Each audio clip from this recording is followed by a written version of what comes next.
നമസ്കാരം, PS today YouTube ചാനലിലേക്ക് ഏവർക്കും സ്വാഗതം. സുഹൃത്തുക്കളെ, നമ്മളിന്ന് നോക്കാൻ പോകുന്നത് നമ്മുടെ ഗുരുവായൂർ ദേവസ്വം ബോർഡ് LD എക്സാമിന് എത്തിക്കഴിഞ്ഞു. അതിനു വേണ്ടിയിട്ട് നമ്മുടെ പുതുക്കിയ LD സിലബസ് പ്രകാരമുള്ള സ്പെഷ്യൽ ടോപ്പിക്കാണ് നമ്മളിന്ന് പഠിക്കാൻ പോകുന്നത്. സുഹൃത്തുക്കൾ ശ്രദ്ധിക്കുക, വളരെ ഇമ്പോർട്ടന്റ് ആണ്. ദേവസ്വം ബോർഡ് LD എക്സാമിന് വേണ്ടിയിട്ടുള്ള സ്പെഷ്യൽ ടോപ്പിക്. സുഹൃത്തുക്കളെ, ഇന്ന് നമ്മൾ പഠിക്കാൻ പോകുന്നത് അന്താരാഷ്ട്ര സംഘടനയായ യുണൈറ്റഡ് നേഷൻ ഓർഗനൈസേഷൻ അഥവാ UNO പറ്റിയിട്ടാണ്. ഐക്യരാഷ്ട്ര സംഘടന അഥവാ യുണൈറ്റഡ് നേഷൻസ് ലോകത്തിലെ ഏറ്റവും വലിയ കായികേതര അന്താരാഷ്ട്ര സംഘടന എന്നറിയപ്പെടുന്നത് ഐക്യരാഷ്ട്ര സംഘടന. ലോകത്തിലെ ഏറ്റവും വലിയ കായികേതര എന്ന് വെച്ചാൽ എന്താണ്? നമ്മുടെ സ്പോർട്സ് അല്ലാത്ത അന്താരാഷ്ട്ര സംഘടന എന്ന് ചോദിച്ചാൽ അത് ഐക്യരാഷ്ട്ര സംഘടനയാണ്. അന്താരാഷ്ട്ര സമാധാനവും സുരക്ഷിതത്വവും നിലനിർത്തുക എന്ന ലക്ഷ്യത്തോടു കൂടി ആരംഭിച്ച അന്താരാഷ്ട്ര സംഘടന എന്ന് ചോദിച്ചാൽ അത് ഐക്യരാഷ്ട്ര സംഘടനയാണ്. ഇത് പ്രീവിയസ് ആയി PSC ചോദിച്ചിട്ടുണ്ട്, പഠിച്ചോളുക. അന്താരാഷ്ട്ര സമാധാനവും സുരക്ഷിതത്വവും നിലനിർത്തുക എന്ന ലക്ഷ്യത്തോടു കൂടി ആരംഭിച്ച അന്താരാഷ്ട്ര സംഘടന എന്ന് ചോദിച്ചാൽ അത് ഐക്യരാഷ്ട്ര സംഘടനയാണ്. രാജ്യങ്ങൾ തമ്മിലുള്ള സൗഹൃദ ബന്ധം വികസിപ്പിക്കുകയും അന്താരാഷ്ട്ര സഹകരണം ഉറപ്പുവരുത്തുകയും ചെയ്യുന്നു ഐക്യരാഷ്ട്ര സംഘടന. രാജ്യങ്ങൾ തമ്മിലുള്ള സൗഹൃദ ബന്ധം വികസിപ്പിക്കുകയും അന്താരാഷ്ട്ര സഹകരണം ഉറപ്പുവരുത്തുകയും ചെയ്യുന്നു ആര്? ഐക്യരാഷ്ട്ര സംഘടന. രണ്ടാം ലോക മഹായുദ്ധത്തിന്റെ ചുവട് പിടിച്ചുകൊണ്ട് രൂപീകരിക്കപ്പെട്ട സംഘടന എന്നറിയപ്പെടുന്നത് ഐക്യരാഷ്ട്ര സംഘടന. പഠിച്ചോളനെ, ഇമ്പോർട്ടന്റ് ആണ്. PSC പ്രീവിയസ് ആയി ചോദിച്ചൊരു ക്വസ്റ്റ്യനുമാണിത്. രണ്ടാം ലോക മഹായുദ്ധത്തിന്റെ ചുവട് പിടിച്ചുകൊണ്ട് രൂപീകരിക്കപ്പെട്ട സംഘടന എന്നറിയപ്പെടുന്നത് ഏതാ? ഐക്യരാഷ്ട്ര സംഘടനയാണ്. ഒന്നുകൂടി പറയാം സുഹൃത്തുക്കളെ, ഐക്യരാഷ്ട്ര സംഘടനയെ ബന്ധപ്പെട്ട ഒരു ഇൻട്രൊഡക്ഷൻ ആണ് നമ്മൾ പറഞ്ഞു തുടങ്ങിയത്. ലോകത്തിലെ ഏറ്റവും വലിയ കായികേതര അതായത് സ്പോർട്സ് ഇതര അന്താരാഷ്ട്ര സംഘടന എന്ന് ചോദിച്ചാൽ അത് ഐക്യരാഷ്ട്ര സംഘടനയാണ്. അന്താരാഷ്ട്ര സമാധാനവും സുരക്ഷിതത്വവും നിലനിർത്തുക എന്ന ലക്ഷ്യത്തോടു കൂടി ആരംഭിച്ച അന്താരാഷ്ട്ര സംഘടന എന്ന് ചോദിച്ചാൽ അത് ഐക്യരാഷ്ട്ര സംഘടനയാണ്. രാജ്യങ്ങൾ തമ്മിലുള്ള സൗഹൃദ ബന്ധം വികസിപ്പിക്കുകയും അന്താരാഷ്ട്ര സഹകരണം ഉറപ്പുവരുത്തുകയും ചെയ്യുന്നു ആര്? ഐക്യരാഷ്ട്ര സംഘടന. രണ്ടാം ലോക മഹായുദ്ധത്തിന് ചുവട് പിടിച്ചുകൊണ്ട് രൂപീകരിക്കപ്പെട്ട സംഘടന എന്നറിയപ്പെടുന്നത് ആരാ? ഐക്യരാഷ്ട്ര സംഘടനയാണ്. പഠിക്കുക. ഇനി നമുക്ക് പഠിക്കുവാനുള്ളത് ഐക്യരാഷ്ട്ര സംഘടനയുടെ രൂപീകരണമാണ്. ഈ ഭാഗത്ത് നിന്ന് ഒത്തിരി ചോദ്യങ്ങൾ PSC ചോദിക്കാറുണ്ട്, വളരെ ഇമ്പോർട്ടന്റ് ആണ്. ഐക്യരാഷ്ട്ര സംഘടനയും രൂപീകരണവും 1920 ഒന്നാം ലോക മഹായുദ്ധം അവസാനിപ്പിച്ച പാരീസ് സമാധാന സമ്മേളനത്തിന്റെ ഫലമായി 1920 ജനുവരി 10 സ്ഥാപിതമായ അന്താരാഷ്ട്ര സംഘടനയാണ് ലീഗ് ഓഫ് നേഷൻസ് എന്നറിയപ്പെടുന്നത്. ഇമ്പോർട്ടന്റ് ആണ്. 1920 ഒന്നാം ലോക മഹായുദ്ധം അവസാനിപ്പിച്ചത് പാരീസ് സമാധാന സമ്മേളനത്തിന്റെ ഭാഗമായിട്ട് 1920 ജനുവരി 10 സ്ഥാപിതമായ അന്താരാഷ്ട്ര സംഘടനയാണ് ലീഗ് ഓഫ് നേഷൻസ്. അപ്പോൾ ഒന്നാം ലോക മഹായുദ്ധത്തിന്റെ ചൂട് പിടിച്ചുകൊണ്ട് രൂപീകരിക്കപ്പെട്ട സംഘടന ഏതാ? ലീഗ് ഓഫ് നേഷൻസ് ആണ്. ഇത് ഏത് സമ്മേളനത്തിന്റെ ഫലമായി ഉണ്ടായത്?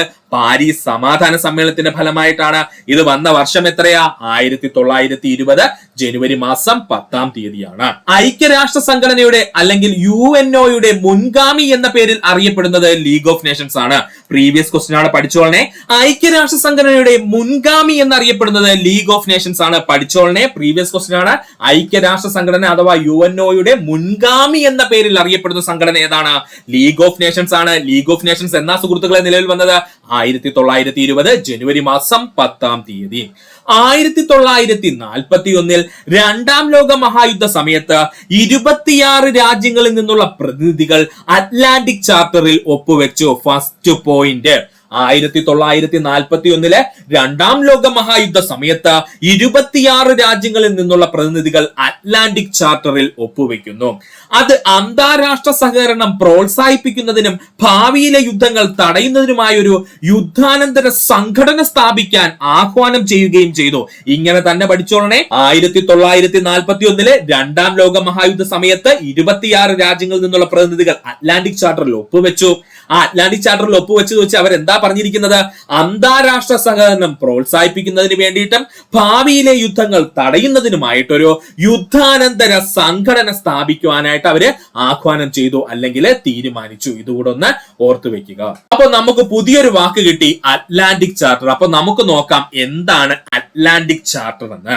1941 ഓഗസ്റ്റ് മാസം 14 രണ്ടാം ലോക മഹായുദ്ധ കാലത്ത് അമേരിക്കൻ പ്രസിഡന്റായ ഫ്രാങ്ക്ലിൻ റൂസ്വെൽറ്റും ബ്രിട്ടീഷ് പ്രധാനമന്ത്രിയായ വിൻസ്റ്റൺ ചർച്ചിലും ചേർന്ന് പുറത്തിറക്കിയ സംയുക്ത പ്രഖ്യാപനം അറിയപ്പെടുന്ന പേരാണ് അറ്റ്ലാന്റിക് ചാർട്ടർ എന്ന്.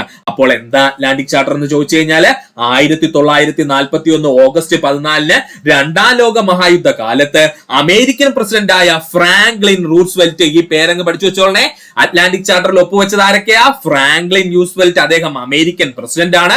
അതുപോലെ ബ്രിട്ടീഷ് പ്രധാനമന്ത്രിയായിട്ടുള്ള വിൻസ്റ്റൺ ചർച്ചിലും ചേർന്ന് പുറത്തിറക്കിയ സംയുക്ത പ്രഖ്യാപനം അറിയപ്പെടുന്ന പേരാണ് അറ്റ്ലാന്റിക് ചാർട്ടർ എന്ന്. അറ്റ്ലാന്റിക് ചാർട്ടറിന്റെ വേദി ചോദിച്ചാൽ ന്യൂ ഫൗണ്ട് ലാൻഡ്, കാനഡ. മറക്കരുത്, ഇമ്പോർട്ടന്റ് ആണ്. അറ്റ്ലാന്റിക് ചാർട്ടറിന്റെ വേദി എവിടെയെന്ന് ചോദിച്ചാല് ന്യൂ ഫൗണ്ട് ലാൻഡ്, കാനഡയിലായിരുന്നു. ഐക്യരാഷ്ട്ര സംഘടനയുടെ രൂപീകരണത്തിന് കാരണമായ ഉടമ്പടി എന്നറിയപ്പെടുന്നത് അറ്റ്ലാന്റിക് ചാർട്ടർ. ഇമ്പോർട്ടന്റ് ആണ്, പ്രീവിയസ് ക്വസ്റ്റ്യനുമാണ്. ഐക്യരാഷ്ട്ര സംഘടനയുടെ രൂപീകരണത്തിന് കാരണമായ ഉടമ്പടി എന്ന പേരിൽ അറിയപ്പെടുന്നത് ആരാ? അറ്റ്ലാന്റിക് ചാർട്ടർ ആണ്. അറ്റ്ലാന്റിക് ചാർട്ടർ പുതുക്കിയ വർഷം 2021. ഇത് കറണ്ട് അഫയേഴ്സ് മേഖലയിൽ അങ്ങ് പഠിച്ചു വെച്ചോളണം, ചോദിക്കും. അറ്റ്ലാന്റിക് ചാർട്ടർ പുതുക്കിയ വർഷം എത്രയാ? 2021 ആണ്. ഒന്നുകൂടി പറയാം സുഹൃത്തുക്കളെ, ശ്രദ്ധിക്കുക. 1941 ഓഗസ്റ്റ് 14 രണ്ടാം ലോക മഹായുദ്ധ കാലത്ത് അമേരിക്കൻ പ്രസിഡന്റായ ഫ്രാങ്ക്ലിൻ റൂസ്വെൽറ്റും ബ്രിട്ടീഷ് പ്രധാനമന്ത്രിയായ വിൻസ്റ്റൺ ചർച്ചിലും ചേർന്ന് പുറത്തിറക്കിയ സംയുക്ത പ്രഖ്യാപനം അറിയപ്പെടുന്ന പേരാണ് അറ്റ്ലാന്റിക് ചാർട്ടർ എന്ന്. അറ്റ്ലാന്റിക് ചാർട്ടറിന്റെ വേദി ചോദിച്ചാൽ ന്യൂ ഫൗണ്ട് ലാൻഡ്, കാനഡ. ഐക്യരാഷ്ട്ര സംഘടനയുടെ രൂപീകരണത്തിന് കാരണമായ ഉടമ്പടി എന്ന പേരിൽ അറിയപ്പെടുന്നത് അറ്റ്ലാന്റിക് ചാർട്ടർ ആണ്. അറ്റ്ലാന്റിക് ചാർട്ടർ പുതുക്കിയ വർഷം 2021 ആണ്. ഇമ്പോർട്ടന്റ് ആണ്. അറ്റ്ലാന്റിക് ചാർട്ടർ പുതുക്കിയ വർഷം എത്രയാ? 2021 ആണ്. പഠിക്കുക. ഇനി നമുക്ക് നോക്കാനുള്ളത് അറ്റ്ലാന്റിക് ചാർട്ടറുമായി ബന്ധപ്പെട്ട 8 തത്വങ്ങളാണ്. മിക്കവാറും PSC ഈ ഭാഗത്തു നിന്ന് ഒരു ചോദ്യം ചോദിക്കാൻ സാധ്യതയുണ്ട്. അതുകൊണ്ട് നമുക്കത് പഠിച്ചു വെക്കാം. അറ്റ്ലാന്റിക് ചാർട്ടറിന്റെ ഭാഗമായുള്ള 8 തത്വങ്ങൾ. യുദ്ധത്താൽ ദുരിതമനുഭവിക്കുന്നവരുടെ സമ്മതമില്ലാതെ പ്രാദേശിക മാറ്റങ്ങൾ അനുവദിക്കില്ല. യുദ്ധത്താൽ ദുരിതമനുഭവിക്കുന്നവരുടെ സമ്മതമില്ലാതെ പ്രാദേശിക മാറ്റങ്ങൾ അനുവദിക്കില്ല. എല്ലാ ജനങ്ങൾക്കും സ്വയം നിർണയ അവകാശം നൽകണം. എല്ലാ ജനങ്ങൾക്കും സ്വയം നിർണയ അവകാശം നൽകണം. എല്ലാ രാജ്യങ്ങൾക്കും അസംസ്കൃത വസ്തുക്കളുടെ തുല്യത ഉറപ്പാക്കണം. എല്ലാ രാജ്യങ്ങൾക്കും അസംസ്കൃത വസ്തുക്കളുടെ തുല്യത ഉറപ്പാക്കണം. എല്ലാ രാജ്യങ്ങളുടെയും ക്ഷേമത്തിനായി സാമ്പത്തിക സഹകരണം ഉറപ്പാക്കുക. എല്ലാ രാജ്യങ്ങളുടെയും ക്ഷേമത്തിനായിട്ട് സാമ്പത്തിക സഹകരണം ഉറപ്പാക്കുക. യുദ്ധാനന്തരം ആഗോള നിരായുധീകരണം കൊണ്ടുവരണം. മോസ്റ്റ് ഇമ്പോർട്ടന്റ് പോയിന്റും ഇതായിരിക്കും PSC ചോദിക്കാൻ സാധ്യതയുള്ളതും. അതുകൊണ്ട് പഠിച്ചു വെക്കണം. യുദ്ധാനന്തരം ആഗോള നിരായുധീകരണം കൊണ്ടുവരണം, അതായത് ആയുധങ്ങളെല്ലാം നിരോധിക്കണമെന്ന് അർത്ഥം കേട്ടോ. യുദ്ധഭൂമിയിൽ നിന്നും രാജ്യങ്ങളെ സംരക്ഷിക്കുക. യുദ്ധഭൂമിയിൽ നിന്നും രാജ്യങ്ങളെ സംരക്ഷിക്കുക. സമുദ്രങ്ങൾ എല്ലാ രാജ്യങ്ങൾക്കും ഒരുപോലെ ഉപയോഗിക്കത്ത രീതിയിൽ സ്വതന്ത്രമാക്കുക. സമുദ്രങ്ങൾ എല്ലാ രാജ്യങ്ങൾക്കും ഒരുപോലെ ഉപയോഗിക്കുന്ന രീതിയിൽ സ്വതന്ത്രമാക്കുക. യുദ്ധം ബാധിച്ച രാജ്യങ്ങളിൽ സ്വയം ഭരണം പുനഃസ്ഥാപിക്കുക. യുദ്ധം ബാധിച്ച രാജ്യങ്ങളിൽ സ്വയം ഭരണം പുനഃസ്ഥാപിക്കുക. ഇത് നിങ്ങൾ വായിച്ചു നോക്കുമ്പോൾ നിങ്ങൾക്ക് കുറച്ച് വിയേർഡായിട്ട് തോന്നും. അതിന് കാരണം എന്തെന്ന് ചോദിച്ചാൽ ഇത് നമ്മുടെ രണ്ടാം ലോക മഹായുദ്ധ കാലത്താണ് കേട്ടോ ഈ അറ്റ്ലാന്റിക് ചാർട്ടർ ഒപ്പുവെക്കുന്നത്. അപ്പോ ആ യുദ്ധവുമായി ബന്ധപ്പെട്ട് ജനങ്ങൾ അനുഭവിക്കുന്ന ബുദ്ധിമുട്ടുകളിൽ നിന്നും ജനങ്ങളെ സംരക്ഷിക്കുക എന്നുള്ള രീതിയിലാണ് ഈ അറ്റ്ലാന്റിക് ചാർട്ടർ എഴുതപ്പെട്ടത്. അതുകൊണ്ടാണ് ഇങ്ങനെയുള്ള പോയിന്റ്സ് ഒക്കെ വന്നിരിക്കുന്നത്. അല്ലാതെ ഇപ്പോഴത്തെ നമ്മുടെ കാലഘട്ടവുമായിട്ട് കമ്പയർ ചെയ്ത് വായിച്ചു കഴിഞ്ഞാൽ കുറച്ച് വിയേർഡായിട്ട് തോന്നും. അപ്പൊ അത് മനസ്സിൽ വെച്ചിട്ട് വേണം ഈ സാധനം വായിക്കാനായിട്ട്. അപ്പൊ അറ്റ്ലാന്റിക് ചാർട്ടർ വരുന്നത് എപ്പോഴാ?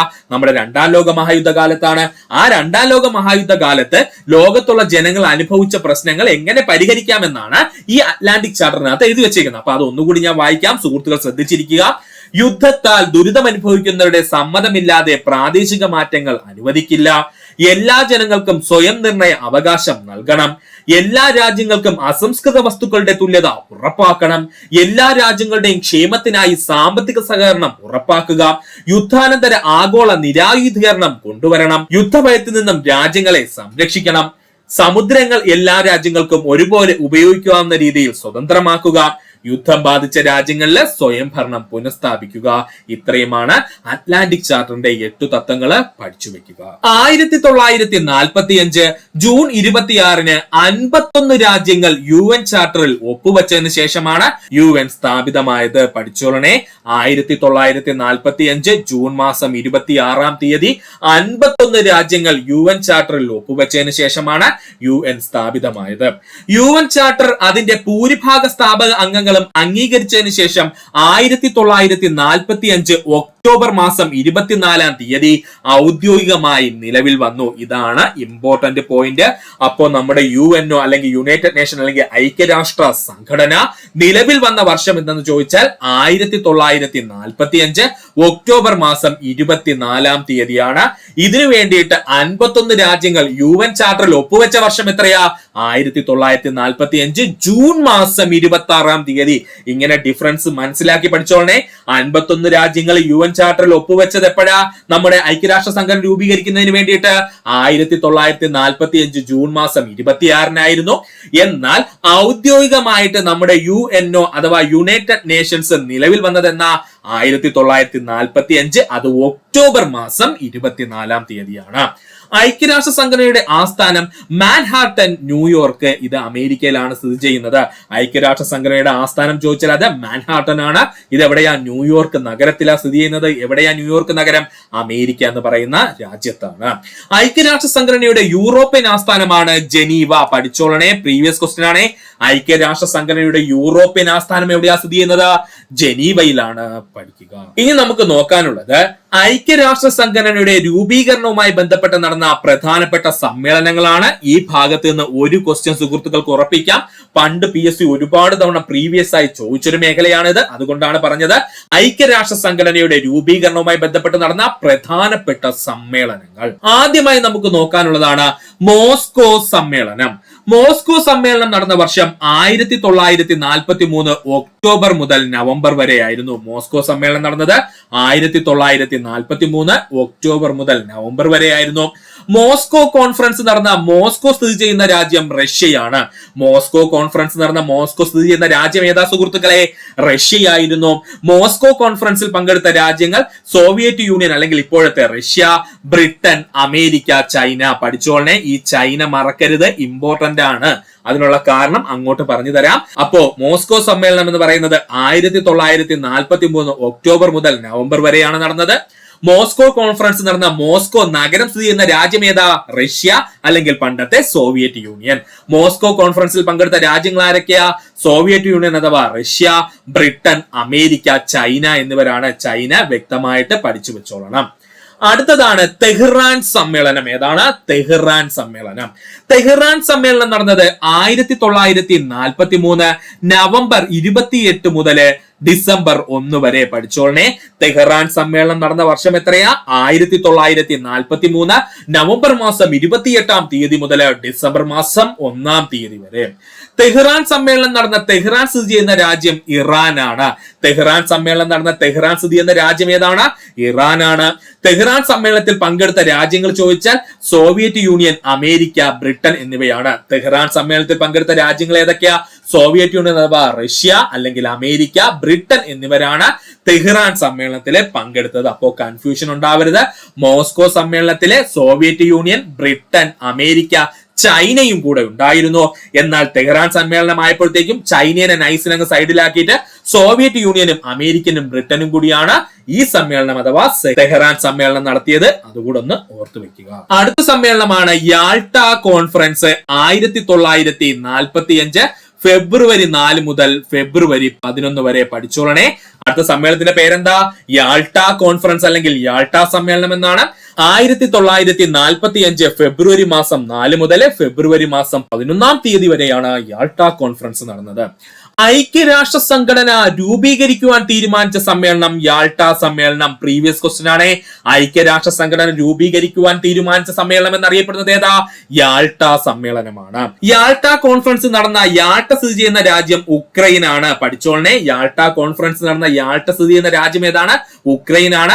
ചിലപ്പോൾ ചില ടെക്സ്റ്റ് ബുക്കുകളിലൊക്കെ സോവിയറ്റ് യൂണിയൻ എന്ന് കിടക്കും. കാരണം അക്കാലത്ത് ഉക്രൈൻ എന്ന് പറഞ്ഞ ഒരു രാജ്യം രൂപീകരിച്ചിട്ടില്ല. അന്ന് ഈ ഉക്രൈൻ എന്ന് പറയുന്നത് നമ്മുടെ സോവിയറ്റ് യൂണിയന്റെ ഭാഗമായിരുന്നു.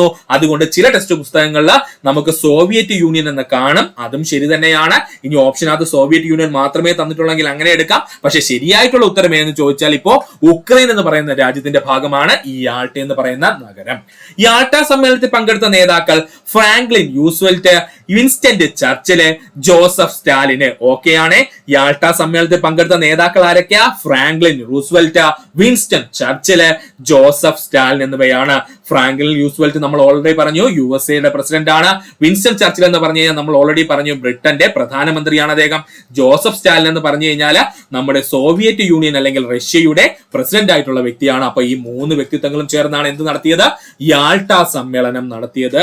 ഓർത്തിരിക്കുക. ഒന്നുകൂടി പറയാം, യാൾട്ട കോൺഫറൻസിനെ പറ്റിയാണ് നമ്മൾ പറഞ്ഞത്. യാൾട്ട കോൺഫറൻസ് നടന്നത് 1945 ഫെബ്രുവരി മാസം 4-ാം തീയതി മുതൽ 11-ാം തീയതി വരെയാണ്. ഐക്യരാഷ്ട്ര സംഘടന രൂപീകരിക്കുവാൻ തീരുമാനിച്ച സമ്മേളനം എന്നറിയപ്പെടുന്നത് യാൾട്ട കോൺഫറൻസ് ആണ്. യാൾട്ട കോൺഫറൻസ് നടന്ന യാൾട്ട സ്ഥിതി ചെയ്യുന്ന രാജ്യം ഉക്രൈൻ ആണ്. ഇല്ലെന്നുണ്ടെങ്കിൽ നമ്മുടെ സോവിയറ്റ് യൂണിയൻ അത് പണ്ടായിരുന്നു, ഇപ്പൊ ഉക്രൈൻ എന്നുള്ള രാജ്യമാണ്. അതുകൊണ്ട് ഉക്രൈൻ പഠിക്കുന്നതായിരിക്കും ഉചിതം. യാൾട്ട സമ്മേളനത്തിൽ പങ്കെടുത്ത നേതാക്കള് ഫ്രാങ്ക്ലിൻ റൂസ്വെൽറ്റ് USA-കാരൻ, അതുപോലെ വിൻസ്റ്റൺ ചർച്ചിൽ എവിടെയാണ് ബ്രിട്ടനെ പ്രതിനിധീകരിച്ചു, അതുപോലെ ജോസഫ് സ്റ്റാലിൻ എന്താണ് സോവിയറ്റ് യൂണിയനെയും പ്രതിനിധീകരിച്ചു. പഠിക്കുക. അടുത്ത സമ്മേളനമാണ് സാൻ ഫ്രാൻസിസ്കോ സമ്മേളനം. 1945 ഏപ്രിൽ മാസം 25 മുതൽ ജൂൺ മാസം 26 വരെ. വളരെ ഇമ്പോർട്ടന്റ് ആണ്. സാൻ ഫ്രാൻസിസ്കോ സമ്മേളനം 1945 ഏപ്രിൽ മാസം 25 മുതൽ ജൂൺ മാസം 26 വരെ. UN ചാർട്ടർ ലോകരാജ്യങ്ങൾ ഒപ്പുവെച്ച സമ്മേളനം എന്നറിയപ്പെടുന്നത് സാൻ ഫ്രാൻസിസ്കോ സമ്മേളനം. UN ചാർട്ടർ ലോകരാജ്യങ്ങൾ ഒപ്പുവെച്ച സമ്മേളനം എന്നറിയപ്പെടുന്നത് സാൻ ഫ്രാൻസിസ്കോ സമ്മേളനം. 50 രാജ്യങ്ങളാണ് ഈ സമ്മേളനത്തിൽ UN ചാർട്ടറിൽ ഒപ്പുവെച്ചത്. എത്ര രാജ്യങ്ങളാ ഈ സാൻ ഫ്രാൻസിസ്കോ സമ്മേളനത്തിൽ UN ചാർട്ടറിൽ ഒപ്പുവെച്ചത്? 50 രാജ്യങ്ങളാണ്. ഇതേ സമ്മേളനത്തിൽ വെച്ച് തന്നെയാണ് ഇന്ത്യയും UN ചാർട്ടറിൽ ഒപ്പുവെച്ചത്. പഠിച്ചോളണേ. UN ചാർട്ടർ ഒപ്പുവെച്ച സമ്മേളനം എന്നറിയപ്പെടുന്നത് സാൻ ഫ്രാൻസിസ്കോ സമ്മേളനം. സാൻ ഫ്രാൻസിസ്കോ സമ്മേളനത്തിൽ പങ്കെടുത്ത രാജ്യങ്ങളുടെ എണ്ണം ചോദിച്ചാൽ 50 ആണ്. ആ സാൻ ഫ്രാൻസിസ്കോ സമ്മേളനത്തിൽ വെച്ച് തന്നെ UN ചാർട്ടറിൽ ഈ 50 രാജ്യങ്ങളും ഒപ്പുവെക്കുന്നു. അതിൽ ഒരാൾ ആരാണ്? നമ്മുടെ സ്വന്തം ഇന്ത്യയാണ്. ഇന്ത്യക്ക് വേണ്ടി UN ചാർട്ടറിൽ ഒപ്പുവെച്ച വ്യക്തിത്വം രാമസ്വാമി മുതലിയാറാണ്. പഠിച്ചോളണേ. ഇന്ത്യക്ക് വേണ്ടിയിട്ട് UN ചാർട്ടറിൽ ഒപ്പുവെച്ചത് ആരാണ്? രാമസ്വാമി മുതലിയാറാണ്. ഇത്രയും ഭാഗം സുഹൃത്തുക്കള് ഓർത്തു വെക്കുക. അപ്പോ നമുക്ക് പുതിയൊരു വാക്ക് കിട്ടി, UN ചാർട്ടർ. അപ്പൊ നമുക്ക് നോക്കാം എന്താണ് UN ചാർട്ടർ എന്ന്. ഐക്യരാഷ്ട്രസഭയുടെ സ്ഥാപക രേഖ എന്നും ഭരണഘടന എന്നും അറിയപ്പെടുന്നത് UN ചാർട്ടർ ആണ്. ഐക്യരാഷ്ട്ര സംഘടന അല്ലെങ്കിൽ സഭയുടെ സ്ഥാപക രേഖ എന്നും ഭരണഘടന എന്നും അറിയപ്പെടുന്നത് UN ചാർട്ടർ ആണ്. UN ചാർട്ടറിന്റെ ആമുഖം തയ്യാറാക്കിയത് ഫീൽഡ് മാർഷൽ സ്മട്സ് ആണ്. പഠിച്ചോളണേ. UN ചാർട്ടറിന്റെ ആമുഖം തയ്യാറാക്കിയത് ആരാണ്? ഫീൽഡ് മാർഷൽ സ്മട്സ് ആണ്. UN ചാർട്ടറിന്റെ മുഖ്യ ശില്പി എന്നറിയപ്പെടുന്നത് ഫീൽഡ് മാർഷൽ സ്മട്സ് ആണ്. പഠിച്ചോളണേ. UN ചാർട്ടറിന്റെ മുഖ്യ ശില്പി എന്നറിയപ്പെടുന്നത് ആരാ? ഫീൽഡ് മാർഷൽ സ്മട്സ് ആണ്. UN ചാർട്ടർ ഭരണഘടന നിലവിൽ വന്നത് 1945 ഒക്ടോബർ 24-ാം തീയതി. UN ചാർട്ടറിന്റെ ഭരണഘടന നിലവിൽ വന്നത് എത്രയില? 1945 ഒക്ടോബർ മാസം 24-ാം തീയതിയാണ്. UN ചാർട്ടർ ഭേദഗതി ചെയ്തത് 3 തവണയാണ്. പഠിച്ചോളണേ. UN ചാർട്ടർ എത്ര തവണ ഭേദഗതി ചെയ്തിട്ടുണ്ട്? 3 തവണ ഭേദഗതി ചെയ്തിട്ടുണ്ട്. ഏതൊക്കെ വർഷമാ? 1963, 1965, 1973. മോസ്റ്റ് ഇമ്പോർട്ടന്റ് പോയിന്റ് ആണ്. PSC ചോദിക്കാൻ സാധ്യതയുള്ള നല്ലൊരു പോയിന്റ് ആണ്. UN ചാർട്ടർ ഭേദഗതി ചെയ്തത് എത്ര തവണയാ? 3 തവണയാണ്. ഏതൊക്കെ വർഷങ്ങളിലാ? 1963, 1965, 1973. UN ചാർട്ടറിലെ അനുച്ഛേദങ്ങളുടെ എണ്ണം 111. UN ചാർട്ടറിലെ അനുച്ഛേദങ്ങളുടെ എണ്ണം എത്രയാ? 111 ആണ്. UN ചാർട്ടറിലെ ചാപ്റ്ററുകളുടെ എണ്ണം 19. UN ചാർട്ടറിലെ ചാപ്റ്ററുകളുടെ എണ്ണം എത്രയാണ്? 19 ആണ്. ഒന്നുകൂടി പറയാം സുഹൃത്തുക്കളെ, ശ്രദ്ധിക്കുക. വളരെ ഇമ്പോർട്ടന്റ് ആണ്. UN ചാർട്ടറിനെ പറ്റിയാണ് നമ്മൾ പറഞ്ഞുകൊണ്ടിരുന്നത്. ഐക്യരാഷ്ട്രസഭയുടെ സ്ഥാപക രേഖ എന്നും ഭരണഘടന എന്നും അറിയപ്പെടുന്നത് UN ചാർട്ടർ. UN ചാർട്ടറിന്റെ ആമുഖം തയ്യാറാക്കിയത് ഫീൽഡ് മാർഷൽ സ്മട്സ് ആണ്. UN ചാർട്ടറിന്റെ മുഖ്യ ശില്പി എന്നറിയപ്പെടുന്നത് ഫീൽഡ് മാർഷൽ സ്മട്സ് ആണ്. UN ചാർട്ടർ ഭരണഘടന നിലവിൽ വന്നത് 1945 ഒക്ടോബർ മാസം 24-ാം തീയതി. UN ചാർട്ടർ ഭേദഗതി ചെയ്തത് 3 തവണയാണ്. ഏതൊക്കെ വർഷങ്ങളാ? 1963, 1965, 1973. UN ചാർട്ടർ അനുച്ഛേദങ്ങളുടെ എണ്ണം എത്രയാണ്? 111 ആണ്. UN ചാർട്ടറിന്റെ ചാപ്റ്ററുകളുടെ എണ്ണം എത്രയാണ്? 19 ആണ്. പഠിക്കുക. ഇനി നമുക്ക് പഠിക്കാനുള്ളത് UN ചാർട്ടറിന്റെ പ്രധാന അനുച്ഛേദങ്ങളാണ്. മൊത്തം അനുച്ഛേദങ്ങളൊന്നും നമ്മൾ പഠിക്കേണ്ട കാര്യമില്ല. പക്ഷേ പ്രധാനപ്പെട്ട ഒരു 5 അനുച്ഛേദം നമ്മൾ പഠിച്ചു വെക്കേണ്ടതുണ്ട്. അത് ഏതൊക്കെയാണെന്ന് നമുക്ക് നോക്കാം. അനുച്ഛേദം 3 മുതൽ 6 വരെ ഐക്യരാഷ്ട്രസഭയിലേക്കുള്ള അംഗത്വം. അനുച്ഛേദം 3 മുതൽ 6 വരെ എന്തിനെ കുറിച്ചാണ് പറയുന്നത്? ഐക്യരാഷ്ട്രസഭയിലേക്കുള്ള ഒരു രാജ്യത്തിന്റെ അംഗത്വത്തെ പറ്റിയിട്ടാണ്. അനുച്ഛേദം 9 മുതൽ 22 വരെ പൊതുസഭയെ പറ്റി പറയുന്നു. അനുച്ഛേദം 9 മുതൽ 22 വരെ പൊതുസഭയെ പറ്റി പറയുന്നു. അനുച്ഛേദം 55 മുതൽ 60 വരെ അന്താരാഷ്ട്ര സാമ്പത്തിക സാമൂഹിക സഹകരണത്തെ പറ്റി പറയുന്നു. അനുച്ഛേദം 55 മുതൽ 60 വരെ അന്താരാഷ്ട്ര സാമ്പത്തിക സാമൂഹിക സഹകരണത്തെ പറ്റി പറയുന്നു. അനുച്ഛേദം 75 മുതൽ 85 വരെ ഇന്റർനാഷണൽ ട്രസ്റ്റിഷിപ്പ് സിസ്റ്റത്തെ പറ്റി പറയുന്നു. ഇമ്പോർട്ടന്റ് ആണ്. അനുച്ഛേദം 75 മുതൽ 85 വരെ ഇന്റർനാഷണൽ ട്രസ്റ്റിഷിപ്പ് സിസ്റ്റത്തെ പറ്റി പറയുന്നു. അനുച്ഛേദം 97 മുതൽ 101 വരെ UN സെക്രട്ടേറിയറ്റിനെ പറ്റി പറയുന്നു. അനുച്ഛേദം 97 മുതൽ 101 വരെ UN സെക്രട്ടേറിയറ്റിനെ പറ്റി പറയുന്നു. ഇത്രയെങ്കിലും മിനിമം നമ്മൾ UN ചാർട്ടറിന്റെ പ്രധാനപ്പെട്ട അനുച്ഛേദങ്ങൾ പഠിച്ചു വെക്കണം. പ്രത്യേകിച്ച് ഡിഗ്രി പ്രിലിംസ് മാത്രമല്ല ഡിഗ്രി മെയിൻസും കൂടെ നോക്കി പോകുന്ന ഉദ്യോഗാർത്ഥികളാണെങ്കിൽ വ്യക്തമായിട്ട് ഈ 5 അനുച്ഛേദങ്ങളും പഠിച്ചു വെച്ചോളണം. ഒന്നുകൂടി പറയാം സുഹൃത്തുക്കളെ, ശ്രദ്ധിക്കുക. അനുച്ഛേദം 3 മുതൽ 6 വരെ ഐക്യരാഷ്ട്രസഭയിലേക്കുള്ള അംഗത്വം. അനുച്ഛേദം 9 മുതൽ 22 വരെ പൊതുസഭയെ പറ്റി പറയുന്നു. അനുച്ഛേദം 55 മുതൽ 60 വരെ അന്താരാഷ്ട്ര സാമ്പത്തിക സാമൂഹ്യ സഹകരണത്തെ പറ്റി പറയുന്നു. അനുച്ഛേദം 75 മുതൽ 85 വരെ ഇന്റർനാഷണൽ ട്രസ്റ്റിഷിപ്പ് സിസ്റ്റത്തെ പറ്റി പറയുന്നു. അനുച്ഛേദം 97 മുതൽ 101 വരെ UN സെക്രട്ടേറിയറ്റിനെ പറ്റിയും പറയുന്നു. പഠിക്കുക. ഇനി നമുക്ക് പഠിക്കുവാനുള്ളത് UNOയും സ്ഥാപക രാജ്യങ്ങളുമാണ്. UNOയും സ്ഥാപക രാജ്യങ്ങളും. ഐക്യരാഷ്ട്ര സംഘടനയ്ക്ക് ആ പേര് നിർദ്ദേശിച്ച വ്യക്തിത്വം ഫ്രാങ്ക്ലിൻ റൂസ്വെൽറ്റ് ആണ്. പഠിച്ചോളനെ, പ്രീവിയസ് ക്വസ്റ്റ്യൻ ആണ്. ഐക്യരാഷ്ട്ര സംഘടനയ്ക്ക് ആ പേര് നിർദ്ദേശിച്ച വ്യക്തിത്വം ആരാ? ഫ്രാങ്ക്ലിൻ റൂസ്വെൽറ്റ് ആണ്. ഐക്യരാഷ്ട്ര സംഘടനയുടെ സ്ഥാപക രാജ്യങ്ങളുടെ എണ്ണം 51 ആണ്. ചില ടെക്സ്റ്റ് പുസ്തകങ്ങളിൽ 50 എന്നും കാണും. അതിനുള്ള കാരണം പറയാം. ഐക്യരാഷ്ട്ര സംഘടനയുടെ സ്ഥാപക രാജ്യങ്ങളുടെ എണ്ണം എത്രയാണ്? 51 ആണ്. 51ാമതായി ഒപ്പുവെച്ച രാജ്യം പോളണ്ട് ആണ്. പോളണ്ട് ഒരല്പം കഴിഞ്ഞിട്ടാണ് കേട്ടോ ഈ പറഞ്ഞിരിക്കുന്ന UNOയുടെ സ്ഥാപക രാജ്യങ്ങളായിട്ട് ഒപ്പുവെച്ചത്. അതൊന്ന് ഓർത്തു വെച്ചേ. അതുകൊണ്ടാണ് ചില ടെക്സ്റ്റ് പുസ്തകങ്ങളിൽ 50 എന്ന് കിടക്കുന്നത്. ശരിയായിട്ടുള്ള ഉത്തരം 51 ആണ്. അപ്പോ 51ാമതായി ഒപ്പുവെച്ച രാജ്യം ആരാണ്? അത് പോളണ്ട് ആണ്. ഐക്യരാഷ്ട്ര സംഘടനയിലെ അംഗരാജ്യങ്ങളുടെ എണ്ണം 193 ആണ്. ഐക്യരാഷ്ട്ര സംഘടനയിലെ അംഗരാജ്യങ്ങളുടെ എണ്ണം എത്രയാ? 193 ആണ്. അവസാനമായി ഐക്യരാഷ്ട്ര സംഘടനയുടെ ഭാഗമായ രാജ്യം ദക്ഷിണ സുഡാൻ ആണ്. 2011 ടിൽ നൗ ഇതുവരെയും അങ്ങനെ തന്നെയാണ്. അവസാനമായി ഐക്യരാഷ്ട്ര സംഘടനയുടെ ഭാഗമായ രാജ്യം ചോദിച്ചാൽ അത് ദക്ഷിണ സുഡാൻ ആണ്. വർഷം 2011 ആണ്. ഐക്യരാഷ്ട്ര സംഘടനയിലെ അംഗമായ 190ാമത്തെ രാജ്യം സ്വിറ്റ്സർലൻഡ് ആണ്. അത് 2002ലാണ് ഐക്യരാഷ്ട്ര സംഘടനയുടെ ഭാഗമായത്. ഐക്യരാഷ്ട്ര സംഘടനയുടെ അംഗമായ 190ാമത്തെ രാജ്യം ഏതാ? സ്വിറ്റ്സർലൻഡ് ആണ്. അത് സ്ഥാപിതമായത് 2002ലാണ്. ഐക്യരാഷ്ട്ര സംഘടനയിൽ അംഗമായ 191ാമത്തെ രാജ്യം കിഴക്കൻ തിമൂർ ആണ്. അതും 2002 തന്നെയാണ് നമ്മുടെ UNOയുടെ ഭാഗമായി തീർന്നത്. ഐക്യരാഷ്ട്ര സംഘടനയിൽ അംഗമായ 191ാമത്തെ രാജ്യം ഏതാ? കിഴക്കൻ തിമൂർ ആണ്. ഇത് 2002ലാണ് UNOയുടെ ഭാഗമായത്. ഐക്യരാഷ്ട്ര സംഘടനയുടെ അംഗമായ 192ാമത്തെ രാജ്യം എന്ന് പറയുന്നത് മോണ്ടിനെഗ്രോയാണ്. വർഷം 2006ലാണ് മോണ്ടിനെഗ്രോ UNOയുടെ ഭാഗമായി മാറിയത്. ഐക്യരാഷ്ട്ര സംഘടനയിലെ അംഗമായ 192ാമത്തെ രാജ്യം എന്നറിയപ്പെടുന്നത് ആരാ? മോണ്ടിനെഗ്രോയാണ്. മോണ്ടിനെഗ്രോ 2006ലാണ് UNOയുടെ ഭാഗമായി തീർന്നത്. ഇനി മോസ്റ്റ് ഇമ്പോർട്ടന്റ് പോയിന്റ് ആണ് പറയാൻ പോകുന്നത്. ശ്രദ്ധിച്ചോളുക സുഹൃത്തുക്കളെ. ഐക്യരാഷ്ട്ര സംഘടനയുടെ 194ാമത് അംഗമായി സാധ്യതാ പട്ടികയിലുള്ള രാജ്യം പാലസ്തീനാണ്. 2024 കേസാണ് പറയുന്നത്. 2024 കണക്ക് പ്രകാരം ഐക്യരാഷ്ട്ര സംഘടനയുടെ 194ാമത് അംഗമായി സാധ്യതാ പട്ടികയിലുള്ള രാജ്യം ഏതാണ്? പാലസ്തീനാണ്. പാലസ്തീനിലെ ഗവൺമെന്റുമായിട്ട് ചർച്ചകൾ നടത്തി വരികയാണ് UNO. ഇതുവരെയും അത് ഫലവത്തായിട്ട് കണ്ടിട്ടില്ല. UNOയുടെ ഭാഗമാണെങ്കിൽ കുറെ കാര്യങ്ങളൊക്കെ എന്ത് ചെയ്യണം? ആ രാജ്യം അംഗീകരിക്കണം. എങ്കിൽ മാത്രമേ പറ്റുള്ളൂ. അപ്പൊ അതിനു വേണ്ടിയിട്ടുള്ള ചർച്ചകൾ നടക്കുന്നേ ഉള്ളൂ. എന്നാലും ഈ പോയിന്റ് വളരെ ഇമ്പോർട്ടന്റ് ആണ്, നമ്മൾ പഠിച്ചു വെക്കണം. ഐക്യരാഷ്ട്ര സംഘടനയുടെ 2024 194ാമത് അംഗമാകുന്ന സാധ്യതാ പട്ടികയിലുള്ള രാജ്യം ഏതാണ്? അത് പാലസ്തീൻ ആണ്. പാലസ്തീൻ അത് ഇതുവരെയും UNOയുടെ അംഗമായിട്ടില്ല. പക്ഷേ 2024 അംഗമാകാൻ സാധ്യതയുള്ള പട്ടികയിൽ ആര് കിടപ്പുണ്ട്? പാലസ്തീൻ കിടപ്പുണ്ട്, അതൊന്ന് ഓർത്തു വെക്കുക. ഐക്യരാഷ്ട്രസഭയുടെ പ്രഖ്യാപന വേളയിൽ ഒപ്പുവെച്ച രാജ്യങ്ങളുടെ എണ്ണം 26. ഇമ്പോർട്ടന്റ് ആണ്. ഐക്യരാഷ്ട്രസഭയുടെ പ്രഖ്യാപന വേളയിൽ ഒപ്പുവെച്ച രാജ്യങ്ങളുടെ എണ്ണം എത്രയാണ്?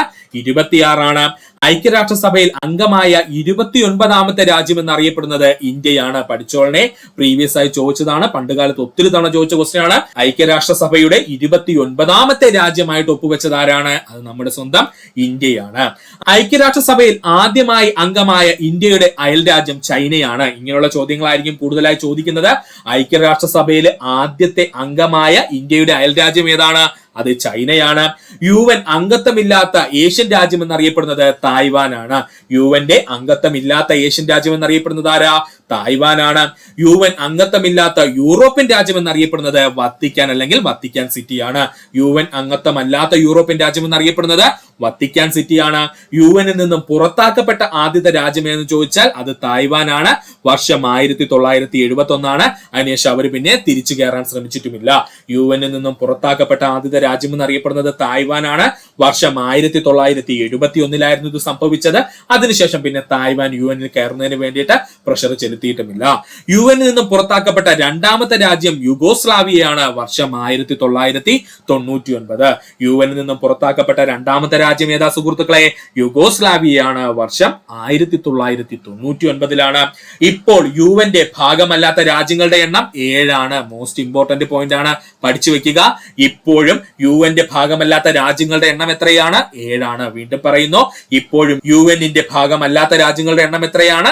7. പഠിക്കുക. ഇനി നമുക്ക് നോക്കാനുള്ളത് ഐക്യരാഷ്ട്രസഭയുടെ ചിഹ്നത്തിനെ പറ്റിയിട്ടാണ്. ഐക്യരാഷ്ട്രസഭയുടെ ചിഹ്നം, ഐക്യരാഷ്ട്രസഭയുടെ പതാക നിലവിൽ വന്നത് 1947 ഒക്ടോബർ മാസം 20 പഠിച്ചോളണേ. ഐക്യരാഷ്ട്രസഭയുടെ പതാക നിലവിൽ വന്നത് 1947 ഒക്ടോബർ മാസം 20 ഐക്യരാഷ്ട്രസഭയുടെ പതാകയുടെ നിറം എന്താ സുഹൃത്തുക്കളെ? ഇളം നീല നിറമാണ്. ഐക്യരാഷ്ട്രസഭയുടെ പതാകയിൽ കാണുന്നത് ഒലീവ് ശാഖകൾക്കിടയിലുള്ള ഉത്തര ധ്രുവത്തിന്റെ ലോകഭൂപടം. പഠിച്ചു വെച്ചോളണം, തെറ്റിപ്പോകും.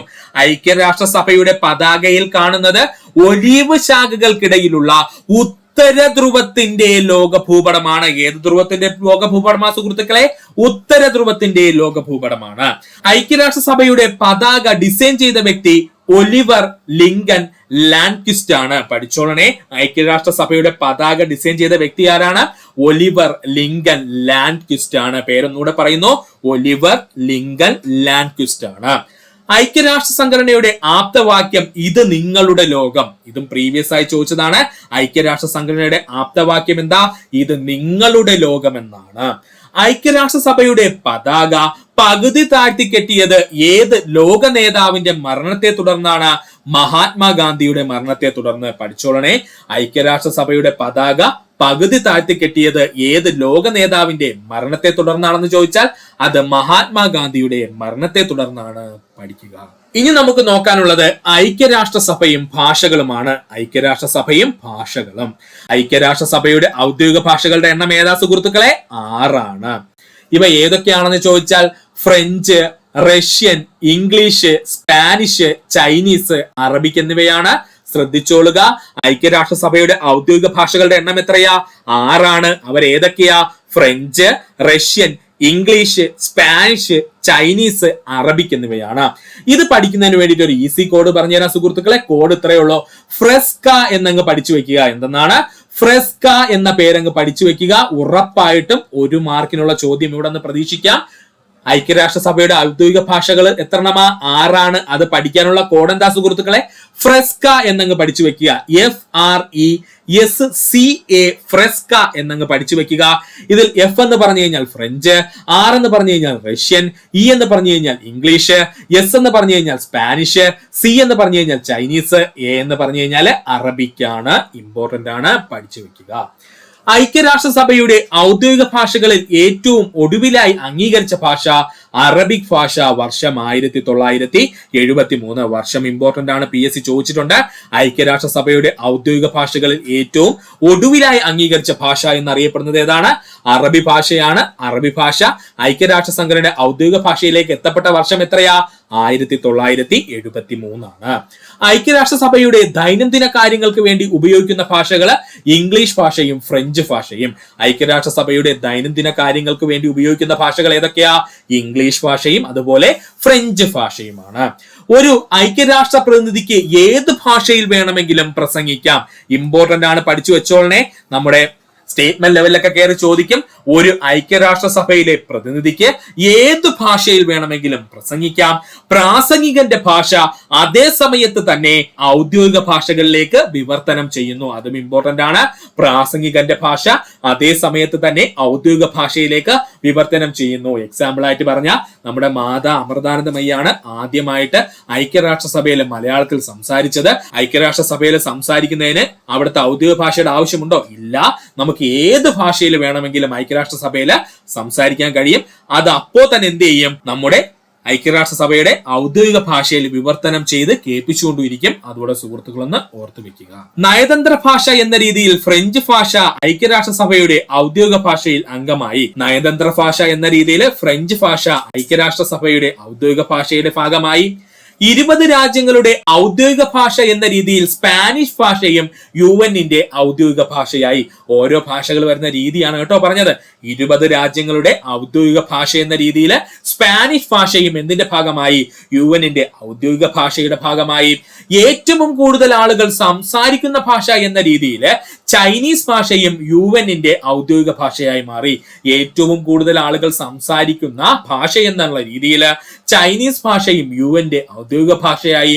യുഎന്റെ രൂപീകരണ പങ്കാളിത്തത്തിന്റെ പേരിൽ റഷ്യൻ ഭാഷയും യുഎന്നിന്റെ രൂപീകരണ പങ്കാളിത്തത്തിന്റെ പേരിൽ റഷ്യൻ ഭാഷയും യുഎന്നിന്റെ ഔദ്യോഗിക ഭാഷയായി മാറി. യുഎന്റെ രൂപീകരണ പങ്കാളിത്തത്തിന്റെ പേരിൽ റഷ്യൻ ഭാഷയും എന്തിന്റെ ഭാഗമായി മാറി? നമ്മുടെ യുഎന്നിന്റെ ഭാഗമായി മാറി. പിന്നെയുള്ള ഒരാളാരാ? ഇംഗ്ലീഷ് ഭാഷയാണ്. യൂണിവേഴ്സൽ ലാംഗ്വേജ് എന്ന് അറിയപ്പെടുന്നത് തന്നെ ഇംഗ്ലീഷ് ആണ്. അതുകൊണ്ട് തന്നെ ഇംഗ്ലീഷ് ഭാഷ ഓൾറെഡി ആരുടെ ഭാഗമായി തീർന്നിരുന്നു? യുഎന്നിന്റെ ഔദ്യോഗിക ഭാഷകളുടെ ഭാഗമായി തീർന്നിരുന്നു. അതുകൂടെ സുഹൃത്തുക്കളെന്ന് ഓർത്തു വെക്കുക. ജസ്റ്റ് ഒന്നുകൂടെ പറഞ്ഞുതരാം, കൺഫ്യൂഷൻ ഒന്നും വേണ്ട. എങ്ങനെയാണ് ഈ 6 ഭാഷകളും നമ്മുടെ യുഎന്റെ ഭാഗമായത് അല്ലെങ്കിൽ ഔദ്യോഗിക ഭാഷയായി മാറിയെന്ന് ചോദിച്ചാൽ, നയതന്ത്ര ഭാഷ എന്ന രീതിയിൽ ഫ്രഞ്ച് ഭാഷ യുഎന്റെ ഭാഗമായി. 20 രാജ്യങ്ങളുടെ ഔദ്യോഗിക ഭാഷ എന്ന രീതിയിൽ സ്പാനിഷ് ഭാഷയും യുഎന്റെ ഭാഗമായി. ഏറ്റവും കൂടുതൽ ആളുകൾ സംസാരിക്കുന്ന ഭാഷ എന്ന രീതിയിൽ ചൈനീസ് ഭാഷ യുഎന്നിന്റെ ഔദ്യോഗിക ഭാഷയായി മാറി. ഇനി യുഎന്റെ രൂപീകരണ പങ്കാളിത്തത്തിന്റെ പേരിൽ റഷ്യൻ ഭാഷയും എവിടെ കയറി? യുഎന്റെ ഔദ്യോഗിക ഭാഷയുടെ ഭാഗമായി മാറി. പിന്നെ യൂണിവേഴ്സൽ ലാംഗ്വേജ് എന്നറിയപ്പെടുന്ന ഇംഗ്ലീഷ് ആദ്യകാലം മുതൽക്കേ ആരുടെ ഭാഗം തന്നെയായിരുന്നു? നമ്മുടെ യുഎന്റെ ഔദ്യോഗിക ഭാഷയുടെ ഭാഗമായിരുന്നു. പഠിക്കുക. ഇനിയാണ് നമ്മൾ യുഎൻഒയുടെ കോർ ഭാഗത്തേക്ക് കടക്കാൻ പോകുന്നത്. അതായത് യുഎന്റെ പ്രധാന ഘടകങ്ങൾ. ഈ ഭാഗത്ത് നിന്ന് മാത്രം PSC 4ഓളം ചോദ്യങ്ങൾ ചോദിച്ചിരുന്നു കഴിഞ്ഞ പ്രിലിംസ് എക്സാമുകൾക്ക്. അതുകൊണ്ട് വളരെ വളരെ വളരെ ഇമ്പോർട്ടന്റ് ആണ് കോർ മേഖലയായ യുഎന്റെ പ്രധാന ഘടകങ്ങൾ. പ്രധാനമായും യുഎന് 6 ഘടകങ്ങളാണുള്ളത്. അവ ഏതൊക്കെയെന്ന് ചോദിച്ചു കഴിഞ്ഞാൽ പൊതുസഭ അഥവാ ജനറൽ അസംബ്ലി, രക്ഷാസമിതി അഥവാ സെക്യൂരിറ്റി കൗൺസിൽ, സാമ്പത്തിക സാമൂഹിക സമിതി അഥവാ എക്കണോമിക് ആൻഡ് സോഷ്യൽ കൗൺസിൽ, അന്താരാഷ്ട്ര നീതിന്യായ കോടതി അഥവാ ഇന്റർനാഷണൽ കോർട്ട് ഓഫ് ജസ്റ്റിസ്, അതുപോലെ സെക്രട്ടേറിയറ്റ്, അതുപോലെ പരിരക്ഷണ സമിതി അഥവാ ട്രസ്റ്റിഷിപ്പ് കൗൺസിൽ. എന്തിനാ ഇംഗ്ലീഷ് കൂടെ ചേർത്ത് പറയണമെന്ന് ചോദിച്ചു കഴിഞ്ഞാൽ ചിലപ്പോ പൊതുസഭ എന്ന് പറയൂല, ജനറൽ അസംബ്ലി എന്നൊക്കെ ആയിരിക്കും ക്വസ്റ്റ്യൻ വരുന്നത്. അതുകൊണ്ട് ഇംഗ്ലീഷും കൂടെ പഠിച്ചു പോയേ പറ്റുള്ളൂ. ഒന്നുകൂടി പറയാം. പൊതുസഭ അഥവാ ജനറൽ അസംബ്ലി, രക്ഷാസമിതി അഥവാ സെക്യൂരിറ്റി കൗൺസിൽ, സാമ്പത്തിക സാമൂഹിക സമിതി അഥവാ എക്കണോമിക് ആൻഡ് സോഷ്യൽ കൗൺസില്, അന്താരാഷ്ട്ര നീതിന്യായ കോടതി അഥവാ international court of justice, secretariat, അതുപോലെ പരിരക്ഷണ സമിതി അഥവാ ട്രസ്റ്റിഷിപ്പ് കൗൺസിൽ. ഇത്രയുമാണ് യുഎന്റെ പ്രധാനപ്പെട്ട ഘടകങ്ങൾ. ആദ്യമായിട്ട് നമുക്ക് നോക്കാം പൊതുസഭ അഥവാ ജനറൽ അസംബ്ലി. പൊതുസഭ അഥവാ ജനറൽ അസംബ്ലി യുഎന്നിന്റെ ഏറ്റവും വലിയ ഘടകം എന്നറിയപ്പെടുന്നത് പൊതുസഭ. യുഎന്നിന്റെ ഏറ്റവും വലിയ ഘടകം എന്നറിയപ്പെടുന്നത് ആരാ? പൊതുസഭയാണ്. ലോക പാർലമെന്റ് എന്ന് വിശേഷണമുള്ള യുഎന്റെ ഘടകം പൊതുസഭയാണ്. പ്രീവിയസ് ക്വസ്റ്റ്യൻ ആണ്. ലോക പാർലമെന്റ് എന്ന് വിശേഷണമുള്ള യുഎന്റെ ഘടകം ഏതാ? പൊതുസഭയാണ്. വാക് ഫാക്ടറി എന്ന് പരിഹാസ പേരിൽ അറിയപ്പെടുന്ന ഘടകം പൊതുസഭയാണ്. വാക് ഫാക്ടറി എന്ന പേരിൽ പരിഹാസ പേരിൽ അറിയപ്പെടുന്ന ഘടകം ഏതെന്ന് ചോദിച്ചാൽ അത് യുഎന്റെ പൊതുസഭയാണ്. ലോക സമ്മേളന നഗരി എന്നും യുഎന്റെ കാര്യവിചാര സഭ എന്നും അറിയപ്പെടുന്നത് പൊതുസഭയാണ്. ലോക സമ്മേളന നഗരി എന്നും യുഎന്നിന്റെ കാര്യവിചാര സഭ എന്നും അറിയപ്പെടുന്നത് ആരാണ്? പൊതുസഭയാണ്. പൊതുസഭയുടെ ആസ്ഥാനം എവിടെയാണ്? ന്യൂയോർക്കിലാണ്. പൊതുസഭയുടെ ആസ്ഥാനം എവിടെയാ സുഹൃത്തുക്കളെ? ന്യൂയോർക്കിലാണ്. യുഎന്റെ എല്ലാ അംഗരാഷ്ട്രങ്ങൾക്കും പ്രാതിനിധ്യമുള്ള ഏക യുഎൻ ഘടകം എന്നറിയപ്പെടുന്നത് പൊതുസഭയാണ്. ഇമ്പോർട്ടന്റ് ആണ്, പഠിച്ചു വെച്ചോളണം. ഉറപ്പായിട്ടും നമ്മുടെ സ്റ്റേറ്റ്മെന്റ് ലെവൽ ക്വസ്റ്റ്യൻസിൽ വന്നു കയറും. അതുകൊണ്ട് ശ്രദ്ധിച്ചു പഠിക്കുക. യുഎന്റെ എല്ലാ അംഗരാഷ്ട്രങ്ങൾക്കും ഒരുപോലെ പ്രാതിനിധ്യമുള്ള ഏക യുഎന്റെ ഘടകം എന്ന് ചോദിച്ചാൽ അത് പൊതുസഭയാണ്. ഒരു അംഗരാഷ്ട്രത്തിന് പൊതുസഭയിലേക്ക് 5 അംഗങ്ങളെ അയക്കുവാൻ കഴിയുന്നു. പഠിച്ചോളനെ, ഒരു അംഗരാഷ്ട്രത്തിന് പൊതുസഭയിലേക്ക് എത്ര അംഗങ്ങളെ അയക്കാൻ കഴിയും? 5 അംഗങ്ങളെ അയക്കുവാൻ കഴിയും. പഠിക്കുക. പൊതുസഭയിലേക്ക് അവതരിപ്പിക്കപ്പെട്ട പ്രമേയങ്ങൾക്ക് ഒരു അംഗരാഷ്ട്രത്തിന് 1 വോട്ട് മാത്രമേ ചെയ്യാൻ കഴിയുള്ളൂ. ഇത് പറഞ്ഞതിന്റെ കാരണം എന്താ? പൊതുസഭയിലേക്ക് ഒരു അംഗരാഷ്ട്രത്തിന് 5 അംഗങ്ങളെ വരെ നമുക്ക് നിയമിക്കാൻ കഴിയും. എന്നാൽ പൊതുസഭയിൽ അവതരിപ്പിക്കപ്പെടുന്ന പ്രമേയങ്ങൾക്ക് വോട്ട് ചെയ്യുന്നതിന് അംഗരാഷ്ട്രങ്ങൾക്ക് 1 വോട്ട് മാത്രമേ ചെയ്യാൻ കഴിയുള്ളൂ. അതാണ് ഇവിടെ ഇമ്പോർട്ടന്റ് ആയിട്ട് പഠിക്കാനുള്ളത്. ഒന്നുകൂടെ പറയാൻ ശ്രദ്ധിച്ചിരിക്കുക. പൊതുസഭയിലേക്ക് ഒരു അംഗരാജ്യത്തിന് 5 അംഗങ്ങളെ അവരുടെ പ്രതിനിധിയായിട്ട് അയക്കാൻ കഴിയും. എന്നാൽ ആ പൊതുസഭയിൽ ഒരു പ്രമേയം അവതരിപ്പിക്കുകയാണെന്ന് കരുതുക. അങ്ങനെയെങ്കിൽ ആ പ്രമേയത്തിന് വേണ്ടിയിട്ട് അംഗീകാരം നൽകാനുള്ള വോട്ട് എത്ര എണ്ണമേ ചെയ്യാൻ പറ്റുള്ളൂ? ഒരു അംഗരാഷ്ട്രത്തിന് 1 വോട്ട് എന്നുള്ള രീതിയിലേ ചെയ്യാൻ കഴിയുള്ളൂ. യുഎൻ പൊതുസഭയിൽ പ്രമേയങ്ങൾ പാസാക്കാൻ വേണ്ട ഭൂരിപക്ഷം 3/2 ഭൂരിപക്ഷം. യുഎൻ പൊതുസഭയിലെ പ്രമേയങ്ങൾ പാസാക്കാൻ വേണ്ട ഭൂരിപക്ഷം എത്രയാ? 3/2 ഭൂരിപക്ഷമാണ്. യുഎൻ പൊതുസഭയിലെ അംഗങ്ങൾക്ക് വീറ്റോ അധികാരമില്ല. വീണ്ടും വന്നിരിക്കുന്നു സ്റ്റേറ്റ്മെന്റ് ലെവൽ ചോദിക്കാൻ സാധ്യതയുള്ള ഇമ്പോർട്ടന്റ് പോയിന്റ്. യുഎൻ പൊതുസഭയിലെ അംഗങ്ങൾക്ക് എന്തധികാരമില്ല? വീറ്റോ അധികാരമില്ല. എന്തധികാരമില്ല? വീറ്റോ അധികാരമില്ല. ഐക്യരാഷ്ട്രസഭയുടെ ബഡ്ജറ്റ് അവതരിപ്പിക്കുന്നത്, സുരക്ഷാ കൗൺസിലിലെ റൊട്ടേറ്റിംഗ് അംഗങ്ങളെ തിരഞ്ഞെടുക്കുന്നത്, ലോക സമൂഹത്തിന്റെ വീക്ഷണങ്ങൾ അറിയിക്കുന്ന നോൺ ബൈൻഡിംഗ് പ്രമേയങ്ങൾ അംഗീകരിക്കുന്നത്, ഇതെല്ലാം എവിടെയാണ്? പൊതുസഭയിലാണ് നടക്കുന്നത്. പഠിച്ചോളണേ, ഇമ്പോർട്ടന്റ് ആണ്. ഐക്യരാഷ്ട്രസഭയുടെ ബഡ്ജറ്റ് അവതരിപ്പിക്കുന്നത്, സുരക്ഷാ കൗൺസിലിലെ റൊട്ടേറ്റിംഗ് അംഗങ്ങളുടെ തിരഞ്ഞെടുക്കൽ നടക്കുന്നത്, ലോക സമൂഹത്തിന്റെ വീക്ഷണങ്ങൾ അറിയുന്ന നോൺ ബൈൻഡിംഗ് പ്രമേയങ്ങൾ അംഗീകരിക്കുന്നത്, ഇതെല്ലാം എവിടെ വെച്ചാണ്? പൊതുസഭയിൽ വെച്ചാണ്. വളരെ ഇമ്പോർട്ടന്റ് ആണ്. ഒന്നുകൂടി പറയാം. ഐക്യരാഷ്ട്രസഭയുടെ ബഡ്ജറ്റ് അവതരിപ്പിക്കുന്നു, സുരക്ഷാ കൗൺസിലിലെ റൊട്ടേറ്റിംഗ് അംഗങ്ങളെ തിരഞ്ഞെടുക്കുന്നത്, ലോക സമൂഹത്തിലെ വീക്ഷണങ്ങൾ അറിയുന്നതിനുള്ള നോൺ ബൈൻഡിംഗ് പ്രമേയങ്ങൾ അംഗീകരിക്കുന്നത്, ഇതെല്ലാം എവിടെ വെച്ചാ? പൊതുസഭയിൽ വെച്ചാണ്. പഠിക്കുക. പൊതുസഭയുടെ പ്രസിഡന്റ്, വൈസ് പ്രസിഡന്റ് എന്നിവരുടെ കാലാവധി 1 വർഷമാണ്. പഠിച്ചോളണേ. നമ്മുടെ യുഎന്റെ പൊതുസഭയിലെ പ്രസിഡന്റിന്റെയും അതുപോലെ വൈസ് പ്രസിഡന്റിന്റെയും കാലാവധി എത്രയാണ്? 1 വർഷമാണ്. യുഎൻ പൊതുസഭയിലെ പ്രധാന കമ്മിറ്റികളുടെ എണ്ണം 7 ആണ്. യുഎൻ പൊതുസഭയിലെ പ്രധാന കമ്മിറ്റികളുടെ എണ്ണം എത്രയാണ്? 7 ആണ്. യുഎൻ പൊതുസഭയുടെ ആദ്യ സമ്മേളനം നടന്നത് ലണ്ടനിലാണ്. വർഷം 1946. പ്രീവിയസ് ക്വസ്റ്റ്യൻ ആണ്. പഠിച്ചോളണേ. യുഎൻ പൊതുസഭയുടെ ആദ്യത്തെ സമ്മേളനം നടന്നത് ലണ്ടനിൽ വെച്ചാണ്. വർഷം എത്രയാ? 1946. യുഎൻ പൊതുസഭയുടെ ആദ്യ പ്രസിഡന്റ് പോൾ ഹെൻറി സ്പാക്ക് ആണ്. ഇദ്ദേഹം ബെൽജിയംകാരനാണ്. യുഎന്റെ പൊതുസഭയുടെ ആദ്യത്തെ പ്രസിഡന്റായ വ്യക്തി ആരാണ്? പോൾ ഹെൻറി സ്പാക്ക് ആണ്. ഇദ്ദേഹം ബെൽജിയംകാരനായ വ്യക്തിത്വമാണ്. യുഎൻ പൊതുസഭയുടെ പ്രസിഡന്റായ ആദ്യ ഇന്ത്യൻ വനിത ആരാണ്? വിജയലക്ഷ്മി പണ്ഡിറ്റ് ആണ്. അല്ലെങ്കിൽ ഇന്ത്യക്കാരി ആരാണ്? വിജയലക്ഷ്മി പണ്ഡിറ്റ് ആണ്. വർഷം 1953. ഈ 2 പോയിന്റും PSC പ്രീവിയസ് ആയി ചോദിച്ചതാണ്. പഠിച്ചോളുക. യുഎൻ പൊതുസഭയുടെ പ്രസിഡന്റായ ആദ്യ ഇന്ത്യൻ എന്നറിയപ്പെടുന്നത് വിജയലക്ഷ്മി പണ്ഡിറ്റ് ആണ്. വർഷം എത്രയാ? 1953 ആണ്. യുഎൻ പൊതുസഭയുടെ 8ാമത്തെ പ്രസിഡന്റ് വിജയലക്ഷ്മി പണ്ഡിറ്റ്. പഠിച്ചോളണേ. യുഎൻ പൊതുസഭയുടെ 8ാമത്തെ പ്രസിഡന്റ് ആയിട്ടാണ് ആര് വന്നത്? വിജയലക്ഷ്മി പണ്ഡിറ്റ് വന്നത്. യുഎൻ പൊതുസഭയുടെ ആദ്യ വനിതാ പ്രസിഡന്റ് എന്നറിയപ്പെടുന്നതും വിജയലക്ഷ്മി പണ്ഡിറ്റ് തന്നെയാണ്. യുഎൻ പൊതുസഭയുടെ ആദ്യത്തെ വനിതാ പ്രസിഡന്റ് എന്നറിയപ്പെടുന്നതും ആര് തന്നെയാണ്? വിജയലക്ഷ്മി പണ്ഡിറ്റ് തന്നെയാണ്. പഠിക്കുക. അടുത്തതായി നമുക്ക് പഠിക്കുവാനുള്ളതാണ് രക്ഷാസമിതി. ഏറ്റവും കൂടുതൽ PSC ക്വസ്റ്റ്യൻസ് വരുന്ന മേഖലയാണ് രക്ഷാസമിതി. ഐക്യരാഷ്ട്രസഭയുടെ സുപ്രധാനവും ശക്തവുമായ ഘടകം എന്നറിയപ്പെടുന്നത് രക്ഷാസമിതി. ഐക്യരാഷ്ട്രസഭയുടെ സുപ്രധാനവും ശക്തവുമായ ഘടകം എന്നറിയപ്പെടുന്നത് ആരാ? രക്ഷാസമിതിയാണ്. യുഎന്നിന്റെ ജനാധിപത്യ വിരുദ്ധ ഘടകം എന്നറിയപ്പെടുന്നത് രക്ഷാസമിതിയാണ്. യുഎന്നിന്റെ ജനാധിപത്യ വിരുദ്ധ ഘടകം എന്നറിയപ്പെടുന്നത് രക്ഷാസമിതിയാണ്.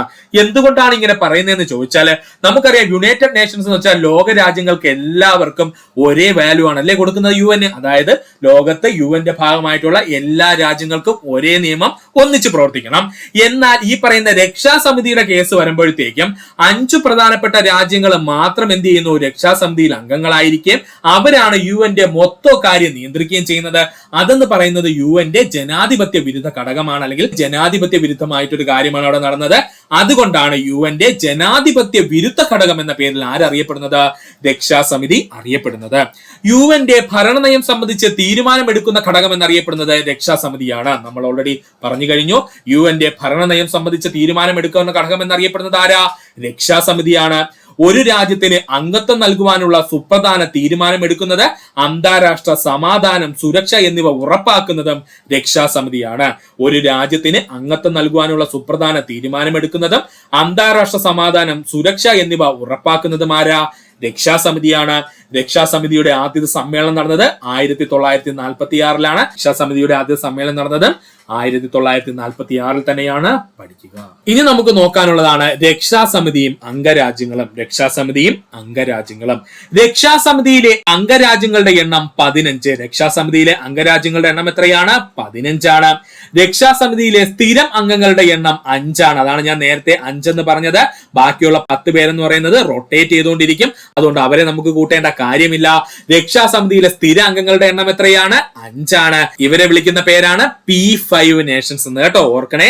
രക്ഷാസമിതിയിലെ സ്ഥിരം അംഗങ്ങളുടെ എണ്ണം എത്രയാ, 5. എന്നാൽ മൊത്തം എത്ര അംഗങ്ങളുണ്ട്, 15 അംഗങ്ങളുണ്ട്. അതിൽ 10 പേര് ഇങ്ങനെ മാറിക്കൊണ്ടിരിക്കും. എന്നാൽ 5 പേരെന്താണ്, സ്ഥിരമായിട്ട് അവിടെ തന്നെ ഇരിക്കും. അതാണ് നേരത്തെ പറഞ്ഞത് രക്ഷാസമിതി എന്ന് പറയുന്നത് ഭരണഘടനാ വിരുദ്ധമാണ് UN എന്ന് പറയാനുള്ള കാരണം. ഇനി ഈ രക്ഷാസമിതിയിലെ 5 അംഗങ്ങളെയും വിളിക്കപ്പെടുന്ന പേരെന്താണ്, P5 നേഷൻസ് എന്ന്. എന്താണ് P5 നേഷൻസ് എന്ന്? P5 അംഗരാഷ്ട്രങ്ങൾ ഏതൊക്കെയാണെന്ന് ചോദിച്ചു കഴിഞ്ഞാൽ അത് America, Britain, France, China, Russia എന്നിവയാണ്. P5 രാജ്യങ്ങൾ എന്നറിയപ്പെടുന്നത് ആരൊക്കെയാ, America, Britain, France, China, Russia എന്നിവയാണ്. P5 രാഷ്ട്രങ്ങൾ പഠിക്കാനായിട്ട് ഒരു ഈസി കോഡ് കൊടുത്തു വെച്ചേക്കുക. ABCRF എന്നങ്ങ് പഠിച്ചു വെക്കുക. ഇത്രയേ ഉള്ളൂ. ABCRF എന്നങ്ങ് പഠിച്ചു വെക്കുക. A എന്ന് പറഞ്ഞു കഴിഞ്ഞാൽ അമേരിക്ക, B എന്ന് പറഞ്ഞു കഴിഞ്ഞാൽ ബ്രിട്ടൻ, C എന്ന് പറഞ്ഞു കഴിഞ്ഞാൽ ചൈന, R എന്ന് പറഞ്ഞു കഴിഞ്ഞാൽ റഷ്യ, F എന്ന് പറഞ്ഞു കഴിഞ്ഞാൽ ഫ്രാൻസ് ആണ്. അപ്പോ P5 രാഷ്ട്രങ്ങൾ പഠിക്കുന്നതിനുള്ള കോഡ് എന്താ സുഹൃത്തുക്കളെ, ABCRF എന്നങ്ങ് പഠിച്ചു വെക്കുക. ഇതിൽ A എന്ന് പറഞ്ഞാൽ അമേരിക്ക, B എന്ന് പറഞ്ഞാൽ ബ്രിട്ടൻ, C എന്ന് പറഞ്ഞു കഴിഞ്ഞാൽ ചൈന, R എന്ന് പറഞ്ഞു കഴിഞ്ഞാൽ റഷ്യ, അതുപോലെ F എന്ന് പറഞ്ഞു കഴിഞ്ഞാൽ ഫ്രാൻസ്. അപ്പൊ കോഡ് എന്താണ്, ABCRF എന്നങ്ങ് പഠിച്ചു വെക്കുക. UN രക്ഷാസമിതിയിലെ അസ്ഥിരാംഗങ്ങളുടെ എണ്ണം 10. അസ്ഥിരാംഗങ്ങൾ എന്ന് വെച്ചാൽ സ്ഥിരമല്ലാത്ത അംഗങ്ങൾ എന്ന്. കേട്ടോ, എണ്ണം എത്രയാ, 10. അസ്ഥിരാംഗങ്ങളുടെ കാലാവധി 2 വർഷം. അപ്പോ നമ്മുടെ UN രക്ഷാസമിതിയിലെ അസ്ഥിരാംഗങ്ങളുടെ കാലാവധി എത്രയാ, 2 വർഷമാണ്. UN രക്ഷാസമിതിയിൽ P5 രാഷ്ട്രങ്ങൾക്കുള്ള പ്രത്യേക അധികാരം അറിയപ്പെടുന്ന പേരാണ് വീറ്റോ അധികാരം. ഈ അധികാരം ഉള്ളത് കൊണ്ടാണ് പല രാജ്യങ്ങളും UN സ്ഥിര രക്ഷാസമിതിയിൽ കയറി പറ്റാനായിട്ട് ശ്രമിക്കുന്നത്. കേട്ടോ, അപ്പോ UN രക്ഷാസമിതിയിൽ P5 രാഷ്ട്രങ്ങൾക്ക് മാത്രമുള്ള അധികാരമാണ് വീറ്റോ അധികാരം എന്ന് പറയുന്നത്. ഇതും UN ഭരണഘടനയ്ക്ക് എതിരാണ്. അതുകൂടെ ഓർത്തു വെച്ചോളണേ. UN രക്ഷാസമിതിയിലെ P5 രാഷ്ട്രങ്ങൾക്ക് മാത്രമുള്ള അധികാരം അറിയപ്പെടുന്ന പേരെന്താ, വീറ്റോ അധികാരം. രക്ഷാസമിതിയിൽ ഒരു പ്രമേയം പാസാക്കാൻ വേണ്ട വോട്ടുകളുടെ എണ്ണം 9. രക്ഷാസമിതിയിൽ ഒരു പ്രമേയം പാസാക്കാൻ വേണ്ട വോട്ടുകളുടെ എണ്ണം എത്രയാണ്, 9. എന്നാൽ അവിടെ മറ്റൊരു പ്രശ്നമുണ്ട്. രക്ഷാസമിതിയിൽ ഒരു പ്രമേയം പാസാക്കുന്നതിന് 5 സ്ഥിര അംഗങ്ങളുടെ വോട്ട് നിർബന്ധമായും നേടിയിരിക്കണം. ഇതാണ് പ്രശ്നം. രക്ഷാസമിതിയിൽ ഒരു പ്രമേയം പാസാക്കുന്നതിന് 5 സ്ഥിര അംഗങ്ങളുടെ വോട്ട് നിർബന്ധമായും നേടിയിരിക്കണം. അതിനോടൊപ്പം തന്നെ മിനിമം 9 വോട്ടുകൾ അല്ലാതെയും ആര് നേടണം, നമ്മുടെ രക്ഷാസമിതിയിലെ ഒരു പ്രമേയം പാസാക്കി കഴിഞ്ഞാൽ.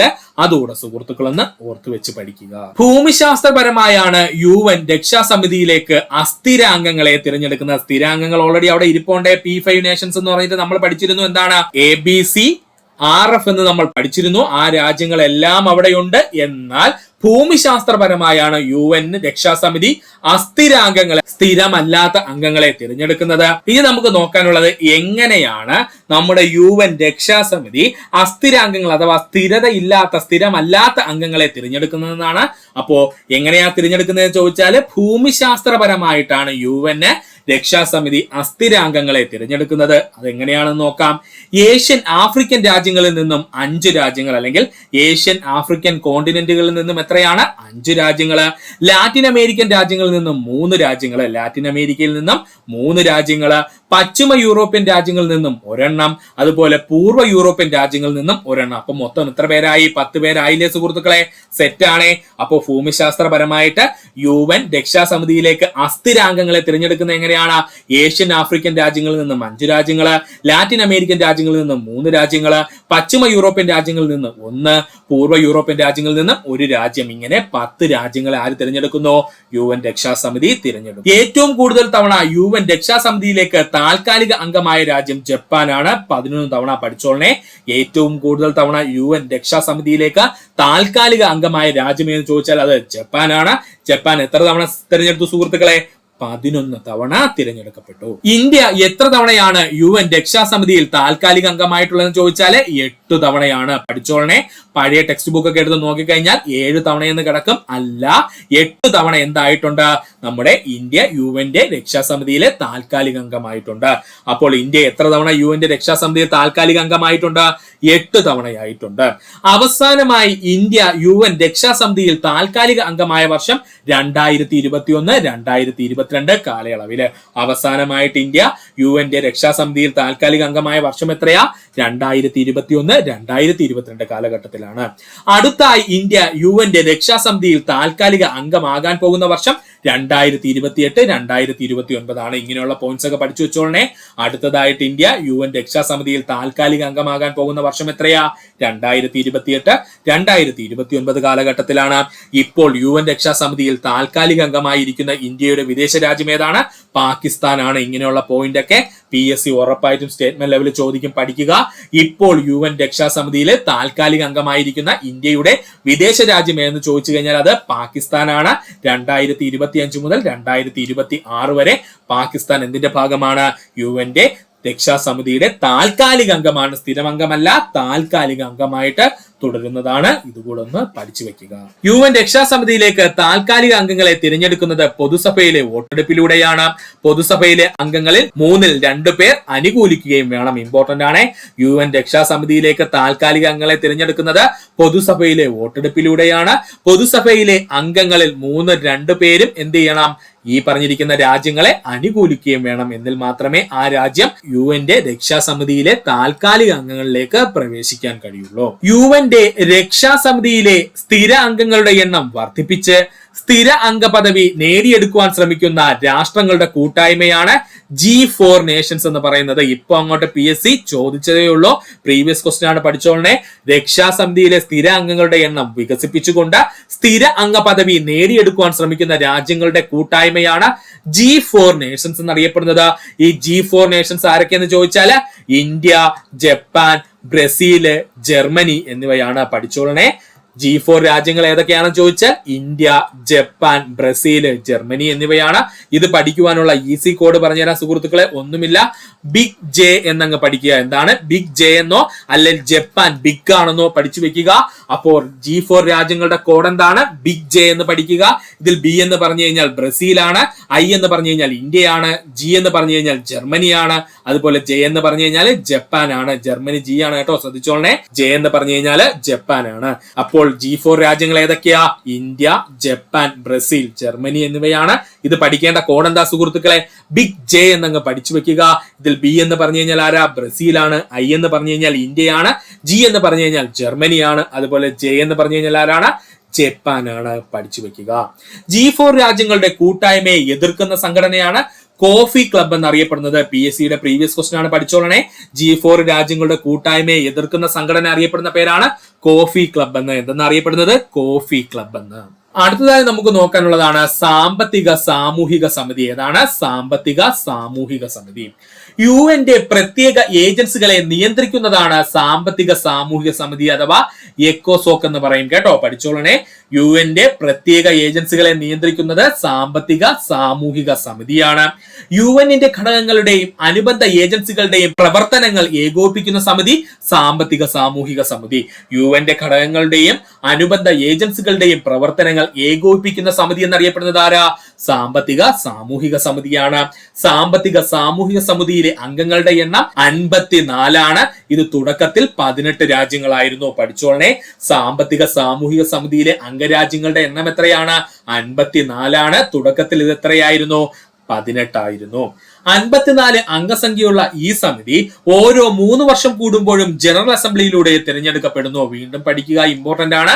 54 അംഗങ്ങളുള്ള സാമ്പത്തിക സാമൂഹിക സമിതി ഓരോ 3 വർഷം കൂടുമ്പോഴും ജനറൽ അസംബ്ലിയിലൂടെ എന്ത് ചെയ്യുന്നു? തിരഞ്ഞെടുക്കപ്പെടുന്നു. പഠിക്കുക. ഐക്യരാഷ്ട്രസഭയുടെ സുസ്ഥിര വികസനം ചർച്ച ചെയ്യുന്ന പ്ലാറ്റ്ഫോം എന്നറിയപ്പെടുന്നത് സാമ്പത്തിക സാമൂഹിക സമിതിയാണ്. ഇതാണ് കഴിഞ്ഞ ദിവസം നമ്മുടെ പ്രിലിംസിന് ചോദിച്ചത്. അതുകൊണ്ട് അത് പഠിച്ചു വെച്ചോളണം, ഇമ്പോർട്ടന്റ് ആണ്.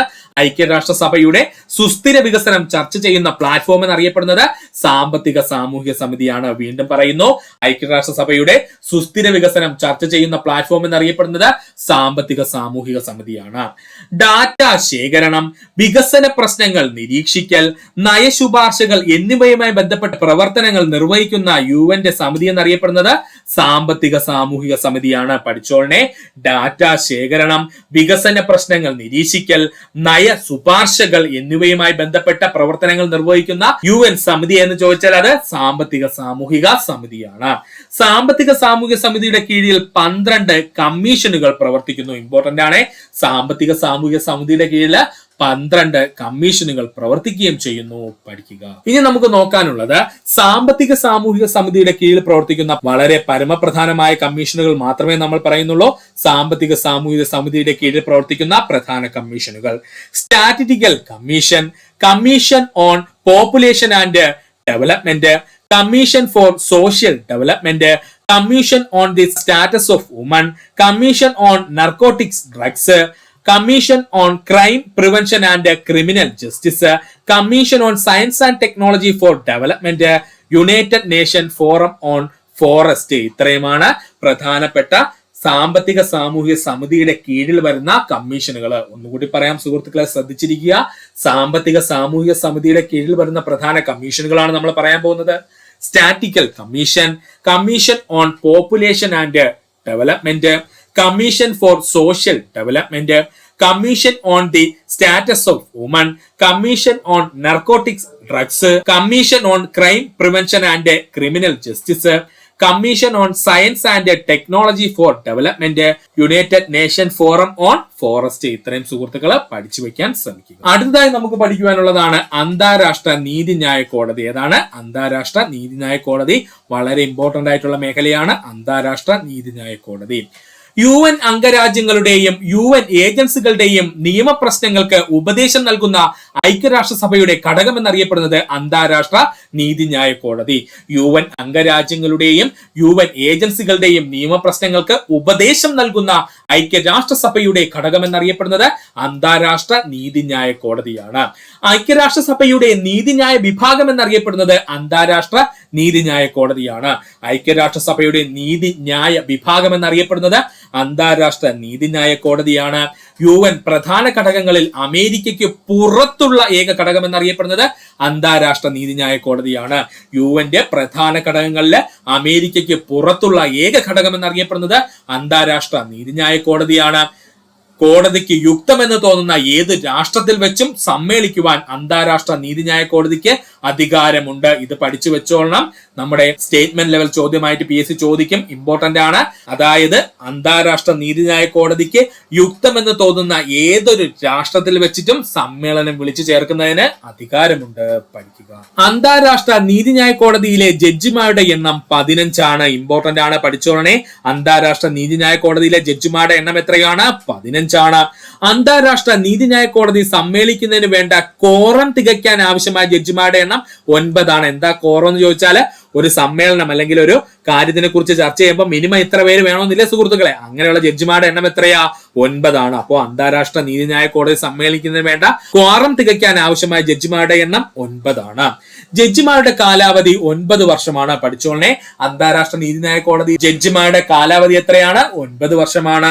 കോടതിയുടെ പ്രസിഡന്റ് അഥവാ ചീഫ് ജസ്റ്റിസിനും വൈസ് പ്രസിഡന്റ് എന്നിവരുടെ കാലാവധി 3 വർഷമാണ്. അത് ഇമ്പോർട്ടന്റ് ആണ്, പഠിച്ചോളണേ. ജഡ്ജിമാരുടെ കാലാവധി 9 വർഷമാണെന്ന് നമ്മൾ പറഞ്ഞു. എന്നാൽ നമ്മുടെ അന്താരാഷ്ട്ര നീതിന്യായ കോടതിയുടെ പ്രസിഡന്റ് അഥവാ ചീഫ് ജസ്റ്റിസിന്റെയും വൈസ് പ്രസിഡന്റിന്റെയും കാലാവധി എത്രയാണ്? 3 വർഷമാണ്. കാലാവധി കഴിഞ്ഞ ജഡ്ജിമാരെ വീണ്ടും നിയമിക്കുവാനുള്ള അവകാശം അന്താരാഷ്ട്ര നീതിന്യായ കോടതിക്കുണ്ട്. വീണ്ടും വന്നിരിക്കുന്നു സ്റ്റേറ്റ്മെന്റ് ലെവൽ പഠിക്കേണ്ട പോയിന്റ്. കാലാവധി കഴിഞ്ഞ ജഡ്ജിമാരെ വീണ്ടും നിയമിക്കുവാനുള്ള അവകാശം ആർക്കുണ്ട്? അന്താരാഷ്ട്ര നീതിന്യായ കോടതിക്കുണ്ട്. അന്താരാഷ്ട്ര നീതിന്യായ കോടതിയുടെ ഔദ്യോഗിക ഭാഷ ഇംഗ്ലീഷ് അല്ലെങ്കിൽ ഫ്രഞ്ച് ആയിരിക്കും, പഠിച്ചോളണേ. അന്താരാഷ്ട്ര നീതിന്യായ കോടതിയുടെ ഔദ്യോഗിക ഭാഷ ഒന്നുകിൽ ഇംഗ്ലീഷ് അല്ലെങ്കിൽ ഫ്രഞ്ച് ആയിരിക്കും പഠിക്കുക. അന്താരാഷ്ട്ര നീതിന്യായ കോടതിയുടെ ജഡ്ജിമാരെ തിരഞ്ഞെടുക്കുന്നത് UN പൊതുസഭയും രക്ഷാസമിതിയും ചേർന്നാണ്. ഇതും സ്റ്റേറ്റ്മെന്റ് ലെവലായിട്ട് വരും, പഠിക്കുക. അന്താരാഷ്ട്ര നീതിന്യായ കോടതിയുടെ ജഡ്ജിമാരെ തിരഞ്ഞെടുക്കുന്നത് ആരൊക്കെയാ? UN പൊതുസഭയും രക്ഷാസമിതിയും ചേർന്നാണ്. അന്താരാഷ്ട്ര നീതിന്യായ കോടതിയിലെ ജഡ്ജിമാർ അവരുടെ രാജ്യത്തെ പ്രതിനിധീകരിക്കാൻ പാടില്ല. സ്വതന്ത്ര മജിസ്ട്രേറ്റുകളായിരിക്കും ഇവർ, പഠിച്ചോളണേ. അന്താരാഷ്ട്ര നീതിന്യായ കോടതിയുടെ ജഡ്ജിമാർക്ക് അവരുടെ സ്വന്തം രാജ്യത്തെ പ്രതിനിധീകരിക്കാൻ പാടില്ല. അവര് സ്വതന്ത്രരായിട്ടുള്ള മജിസ്ട്രേറ്റുകളായിട്ടായിരിക്കണം പ്രവർത്തിക്കേണ്ടത്. ഉയർന്ന ജുഡീഷ്യൽ ഓഫീസുകളിലേക്കുള്ള നിയമനത്തിന് അതാത് രാജ്യങ്ങളിൽ ആവശ്യമായ യോഗ്യതയുള്ളവർക്കും ജഡ്ജിമാരായിട്ട് നിയമിക്കാൻ കഴിയും ആ രാജ്യത്തിന്. ഓക്കെയാണ്. ഉയർന്ന ജുഡീഷ്യൽ ഓഫീസുകളിലേക്കുള്ള നിയമനത്തിന് അതാത് രാജ്യങ്ങൾക്ക് ആവശ്യമായിട്ടുള്ള ജഡ്ജിമാരെ അവർക്ക് നിയമിക്കാം, പക്ഷെ അവരുടെ യോഗ്യത ഉണ്ടായിരിക്കണം. അന്താരാഷ്ട്ര നിയമത്തിൽ അംഗീകൃത യോഗ്യത ഉള്ളവരായിരിക്കണം ജഡ്ജിമാരാകേണ്ടത്. അന്താരാഷ്ട്ര നിയമത്തിലെ അംഗീകൃതമായിട്ടുള്ള യോഗ്യത ഉള്ളവരായിരിക്കണം ജഡ്ജിമാരാകേണ്ടത്. അതും കൂടെ ഒന്ന് പഠിച്ചു വെക്കുക. ഇനി അന്താരാഷ്ട്ര നീതിന്യായ കോടതിയിലെ ജഡ്ജിമാരെ തിരഞ്ഞെടുക്കുന്നതാണ് നമ്മൾ പറയാൻ പോകുന്നത്. ആഫ്രിക്കയിൽ നിന്നും 3 വ്യക്തികൾ, ലാറ്റിൻ അമേരിക്കയിൽ നിന്നും കരീബിയനിൽ നിന്നും 2 പേര്, ലാറ്റിൻ അമേരിക്കൻ രാജ്യങ്ങളിൽ നിന്നും കരീബിയനിൽ നിന്നും എത്രയാണ്? 2 പേരാണ്. ഏഷ്യയിൽ നിന്നും 3 വ്യക്തിത്വങ്ങൾക്ക്, പടിഞ്ഞാറൻ യൂറോപ്പിൽ നിന്നും മറ്റു പ്രദേശങ്ങളിൽ നിന്നും 5 പേര്, പടിഞ്ഞാറൻ യൂറോപ്പിന്റെ ഭാഗമായിട്ടുള്ള രാജ്യങ്ങളിൽ നിന്നും 5 പേര്, കിഴക്കൻ യൂറോപ്പിൽ നിന്നും 2 പേര്, പടിഞ്ഞാറൻ യൂറോപ്പിൽ നിന്ന് 5 പേരും കിഴക്കൻ യൂറോപ്പിൽ നിന്നും 2 പേരുമാണ്. ഒന്നുകൂടി പറയാം സുഹൃത്തുക്കളെ, ശ്രദ്ധിച്ചിരിക്കുക. അന്താരാഷ്ട്ര നീതിന്യായ കോടതിയിലെ ജഡ്ജിമാരെ തിരഞ്ഞെടുക്കുന്നതാണ് നമ്മൾ പറഞ്ഞത്. 3 പേർ ആഫ്രിക്കയിൽ നിന്നും, 2 പേർ ലാറ്റിൻ അമേരിക്കയിൽ നിന്നും, അതുപോലെ തന്നെ കരീബിയയിൽ നിന്നും. ഏഷ്യയിൽ നിന്നും 3 പേര്, പടിഞ്ഞാറൻ യൂറോപ്പിൽ നിന്നും 5 പേരും, അതുപോലെ കിഴക്കൻ യൂറോപ്പിൽ നിന്നും എത്ര പേരാണ്? 2 പേരുമാണ്. പഠിച്ചു വെക്കുക. അടുത്തതായിട്ട് നമുക്ക് പഠിക്കുവാനുള്ളതാണ് UN സെക്രട്ടേറിയറ്റ്. വളരെ ഇമ്പോർട്ടന്റ് ആണ് UN സെക്രട്ടേറിയറ്റ്. UN ഭരണനിർവഹണ ഘടകമാണ് സെക്രട്ടേറിയറ്റ്. UN ഭരണനിർവഹണ ഘടകം എന്നറിയപ്പെടുന്നത് സെക്രട്ടേറിയറ്റ് ആണ്. സെക്രട്ടേറിയറ്റിന്റെ അധിപൻ സെക്രട്ടറി ജനറൽ ആണ്. സെക്രട്ടേറിയറ്റിന്റെ അധിപൻ ആരാ? സെക്രട്ടറി ജനറൽ ആണ്.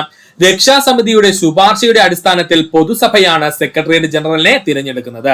രക്ഷാസമിതിയുടെ ശുപാർശയുടെ അടിസ്ഥാനത്തിൽ പൊതുസഭയാണ് സെക്രട്ടേറിയറ്റ് ജനറലിനെ തിരഞ്ഞെടുക്കുന്നത്. സെക്രട്ടേറിയറ്റ് ജനറലിന്റെ ഭരണകാലാവധി 5 വർഷം. പഠിച്ചോളണേ. സെക്രട്ടേറിയറ്റ് ജനറലിന്റെ ഭരണകാലാവധി എത്രയാ? 5 വർഷമാണ്. സെക്രട്ടേറിയറ്റ് ജനറലിന്റെ ഔദ്യോഗിക വസതി മാൻഹാട്ടനിലെ സട്ടൺ പ്ലേസിലാണ്. പഠിച്ചോളണേ. സെക്രട്ടേറിയറ്റ് ജനറലിന്റെ ഔദ്യോഗിക വസതി എവിടെയാണ്? മാൻഹാട്ടനിലെ സട്ടൺ പ്ലേസിലാണ്. ആഗോള സമാധാനത്തിന്റെയും സുരക്ഷയ്ക്കും ഭീഷണിയായേക്കാവുന്ന ഏത് കാര്യവും UNOയുടെ ശ്രദ്ധയിൽപ്പെടുത്താൻ സെക്രട്ടേറിയറ്റ് ജനറലിന് കഴിയുന്നു. ഇമ്പോർട്ടന്റ് ആണ്, സ്റ്റേറ്റ്മെന്റ് ലെവലായിട്ട് ചോദിക്കും. ആഗോള സമാധാനത്തിനും സുരക്ഷയ്ക്കും ഭീഷണിയായേക്കാവുന്ന ഏതൊരു കാര്യവും UN ശ്രദ്ധയിൽപ്പെടുത്തുവാൻ അവകാശം ആർക്കുണ്ട്? സെക്രട്ടേറിയറ്റ് ജനറലിന് അവകാശമുണ്ട്. പഠിക്കുക. സെക്രട്ടേറിയറ്റിൽ ജോലി ചെയ്യുന്ന ജീവനക്കാരെ ജോലിയെ ആശ്രയിച്ച് ആഗോളതലത്തിലും പ്രാദേശികമായും റിക്രൂട്ട് ചെയ്യുന്നു. സെക്രട്ടേറിയറ്റിൽ ജോലി ചെയ്യുന്ന ജീവനക്കാരെ ജോലിയെ ആശ്രയിച്ച് ആഗോളതലത്തിലും പ്രാദേശിക തലത്തിലും റിക്രൂട്ട് ചെയ്യുന്നു. സമാധാന പരിപാലന പ്രവർത്തനങ്ങൾ, സാമ്പത്തികവും സാമൂഹികവുമായ ആഗോള പ്രശ്നങ്ങൾ പരിശോധിക്കുക, ആഗോള തർക്കങ്ങൾക്ക് മധ്യസ്ഥത വഹിക്കുക, ആഗോള കോൺഫറൻസുകൾ നടത്തുക, ആഗോള കരാറുകൾക്ക് മധ്യസ്ഥത വഹിക്കുക എന്നിവയാണ് സെക്രട്ടേറിയറ്റിന്റെ പ്രധാന ചുമതലകൾ. സെക്രട്ടേറിയറ്റിന്റെ പ്രധാന ചുമതലകൾ അങ്ങ് പഠിച്ചു വെച്ചോളണേ. ഇമ്പോർട്ടന്റ് ആണ്. ആഗോള പരിപാലന പ്രവർത്തനങ്ങൾക്ക്, സമാധാന പരിപാലന പ്രവർത്തനങ്ങൾ നിയന്ത്രിക്കുക, സാമ്പത്തികവും സാമൂഹികവുമായ ആഗോള പ്രശ്നങ്ങൾ പരിശോധിക്കുക, ആഗോള തർക്കങ്ങൾക്ക് മധ്യസ്ഥത വഹിക്കുക, ആഗോള കോൺഫറൻസുകൾ നടത്തുക, ആഗോള കരാറുകൾക്ക് മധ്യസ്ഥത വഹിക്കുക എന്നിവയാണ് സെക്രട്ടേറിയറ്റിന്റെ പ്രധാന ചുമതലകൾ പഠിച്ചു വെക്കുക. ഇനി നമുക്ക് പഠിക്കുവാനുള്ളതാണ് UN സെക്രട്ടറി ജനറൽമാരും UNM സെക്രട്ടറി ജനറൽമാരും. വളരെ ഇമ്പോർട്ടന്റ് ആണ്.